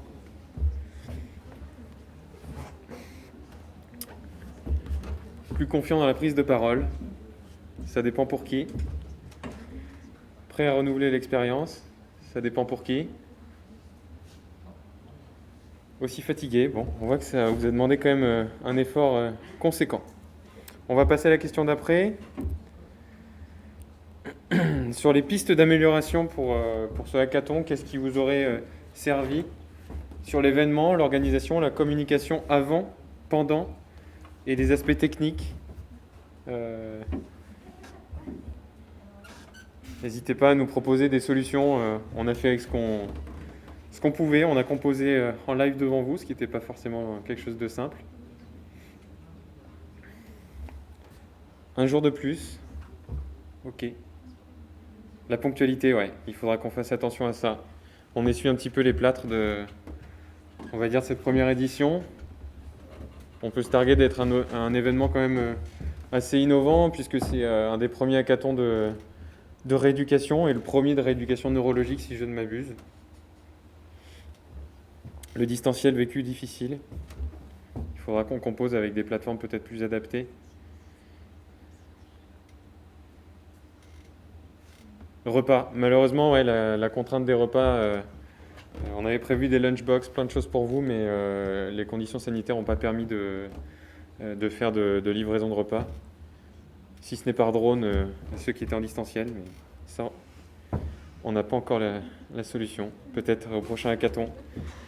Ah oui, le Wi-Fi de la fac, ouais. Ouais, on soumettra ça. Plateforme, conférence. Meilleur Wi-Fi, la Wi-Fi revient souvent, ouais. Tester les connexions son à distance. D'accord. Bon, sur les 30 réponses. Pas d'accès à du matériel technique, pareil, les contraintes sanitaires nous ont quand même bien entravés dans l'organisation et on a composé en direct depuis mars pour vous fournir cet événement aujourd'hui. Apéro vin fromage, ouais, on aurait bien aimé.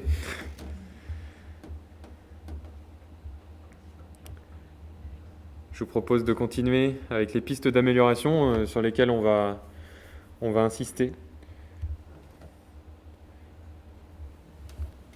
Sur la thématique des défis, plus les aspects un peu organisationnels sur le hackathon lui-même, les mentors, les jurys. Pas de commentaires personnels, mais plutôt sur les champs de compétences qui vous ont manqué éventuellement ou qui vous ont servi, qu'on pourrait renforcer. Meilleur équilibrage des équipes et compétences. Oui. Proposer plus de défis. Il y a des neurorééducateurs, mais pas de neurologues, à mon sens. Peut-être développer un thème libre. On creusera bien sûr ces résultats de sondage et on vous en fera un retour à froid. On se laissera un petit peu le temps de respirer. Alors, sur le jury, c'est vrai que les critères d'évaluation, on ne vous les a pas fournis, donc c'est pas facile de répondre. On ne voulait pas influer sur sur vos présentations et la conduite de vos projets. Peut-être qu'il faudra vous la fournir un petit peu avant quand vous préparez les présentations. Donc certains veulent plus de thématiques, d'autres moins.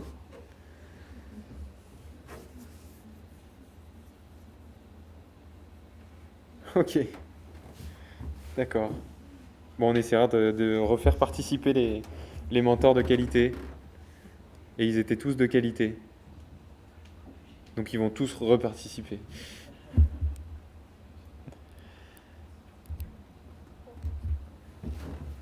La satisfaction globale qui nous permettra de jauger un petit peu si on rempile. Compte tenu de tout ça. Des pistes d'amélioration, bien sûr. On essaiera de mettre la barre encore plus haute.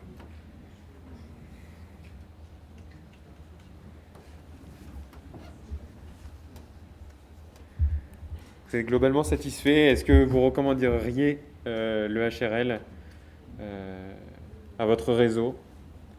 Ça sera important pour nous. On en est un peu à la genèse du projet. Là, c'est l'aboutissement de longues heures de travail, je peux vous l'assurer. Et ça nous ferait vraiment un soutien important que vous puissiez communiquer par la suite. Rien qu'un partage, un bouche à oreille, une diffusion dans les instances, et puis nous faire un feedback éventuellement si vous avez des idées de mentors, de personnes à ajouter à nos événements. Hein ?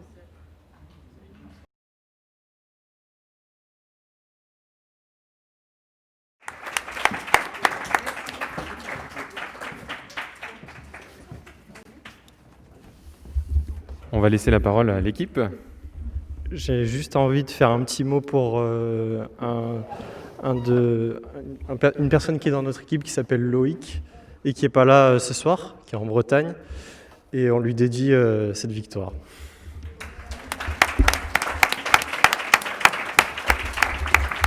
Voilà, et donc accompagnant le prix, vous remportez également un accompagnement par le cluster iCare pour la réalisation de votre projet. Donc je les remercie beaucoup aussi de leur soutien avant et après.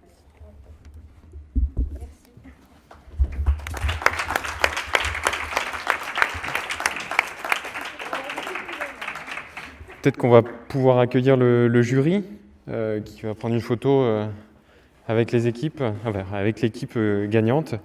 Comme le disait Shams, le cluster iCare accompagnera l'équipe gagnante par la suite. On avait vraiment le souhait de pérenniser les projets et de les apporter et de leur apporter une certaine continuité. Et je pense qu'il est très important que le jury soit présent et qu'on fasse venir également Gilles Rode à la barre, Monsieur Rode. Parce que sans Gilles, ce hackathon n'aurait pas eu lieu. Je peux vous dire qu'il a porté le projet, qu'il l'a défendu au niveau des instances, notamment de la WFNR, de la World Federation of NeuroRehab, qu'on a beaucoup étonné quand on leur a proposé un hackathon, qu'il a beaucoup accompagné l'AGMER, et donc c'est très important qu'il soit avec nous.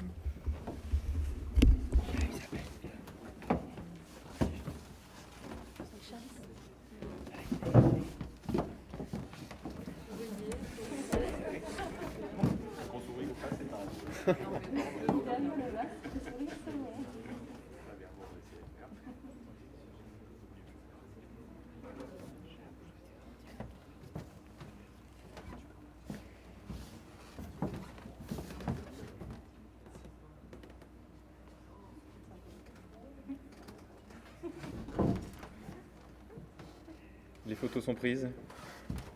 Super, bravo à vous. Donc, voilà, je pense qu'il est indispensable que M. Rode nous exprime quelques mots également. Alors, je voudrais tout d'abord remercier Serge Mas et toute l'équipe d'ICAP qui a accompagné l'équipe du hackathon et qui a fait un travail formidable d'accompagnement et d'enregistrement de ce hackathon. Donc vraiment, un grand merci à vous. Et puis, un petit mot d'histoire, et je voudrais d'abord remercier Gérald Contet et le cluster ICAP, parce qu'en fait, c'est lui qui a introduit le virus du hackathon, comme on disait tout à l'heure, et il l'a introduit auprès des étudiants de la faculté. Et ce qui est formidable, c'est que ce projet est porté par des étudiants, Alors, vous voyez, il y a le lab, qui est l'équipe interdisciplinaire étudiante, qui est portée par des étudiants de la faculté, Shams, Tasmi, plusieurs étudiants. C'est une équipe qui met ensemble des compétences étudiantes pour améliorer la santé. Et elle s'est fortement impliquée dans le hackathon avec toutes les internes de l'AGMER. Et avec Isabelle, la présidente de la SOFMER, on a d'emblée fortement soutenu cette démarche. C'est très important que dans le cadre du Congrès mondial de rééducation neurologique, il y ait eu une action portée par les juniors. Et notre souhait maintenant, eh bien, c'est de pérenniser ce hackathon et qu'on puisse, avec Isabelle, avec les FRH, avec la WFNR, vous accompagner pour d'autres hackathons dans le cadre des congrès de la SOFMER, mais aussi rendez-vous dans 2 ans, puisque dans 2 ans, on va organiser à nouveau le Congrès mondial de rééducation neurologique en présentiel, puisque cette année, malheureusement, où on a tout de même pu l'organiser, il est en virtuel. Et je vous invite bien sûr à vous y connecter. Il y a plus de 1000 abstracts qui ont été soumis, il y a 200 sessions, il y a 200 posters, il y a 40 symposiums, et il y a énormément de thématiques très intéressantes. Et puis, je voudrais féliciter les animateurs. Shams, Hugo, Baptiste, Hugo, toute l'équipe de Grenoble, tous, de toutes les villes, et les étudiants de CPE et tous les autres étudiants. Alors venez tous ici pour la fin de la cérémonie. Voilà, pour une photographie finale. Venez vite. Allez, mettez-vous tous là. Est-ce que vous êtes tous là? Les internes de CPE également, vous venez?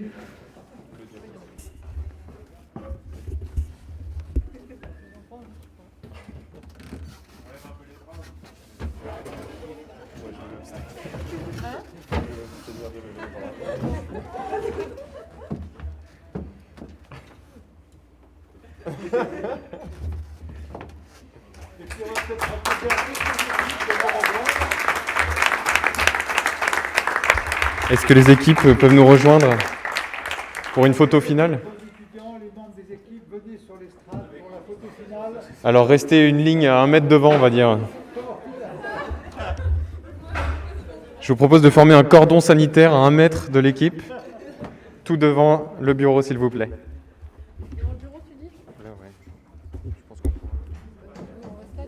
Oui, on va rester là. Est-ce qu'on va avoir quelqu'un qui prend une photo? Oui.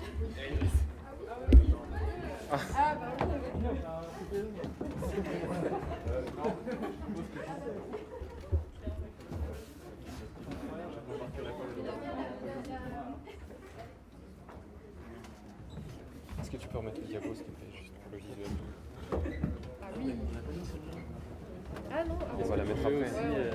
Tu veux aussi faire une photo avec les membres du jury affichés, enfin les co-animateurs et tout? Bah, pour l'instant non, on a fait la photo des jurys déjà. Ça marche. Ça c'est la fixe. Allez, on lève les bras là. Moi aussi. Bravo. Bravo à tout le monde. Oui, un mot pour les personnes qui nous ont suivis à distance. Encore merci de votre patience. Il y a des échos, il y a des larcènes, il y a du bruit sans arrêt, il y a des coupures. Et vous êtes restés avec nous tout au long de l'événement, y compris au lancement. Et puis au nom de toute l'équipe du HRL, je voudrais féliciter Shams, plus particulièrement. Elle va rester avec nous. Elle a porté le projet. Et elle a su nous fédérer en tant qu'équipe, et je pense qu'on lui doit bien un tonnerre d'applaudissements encore une fois.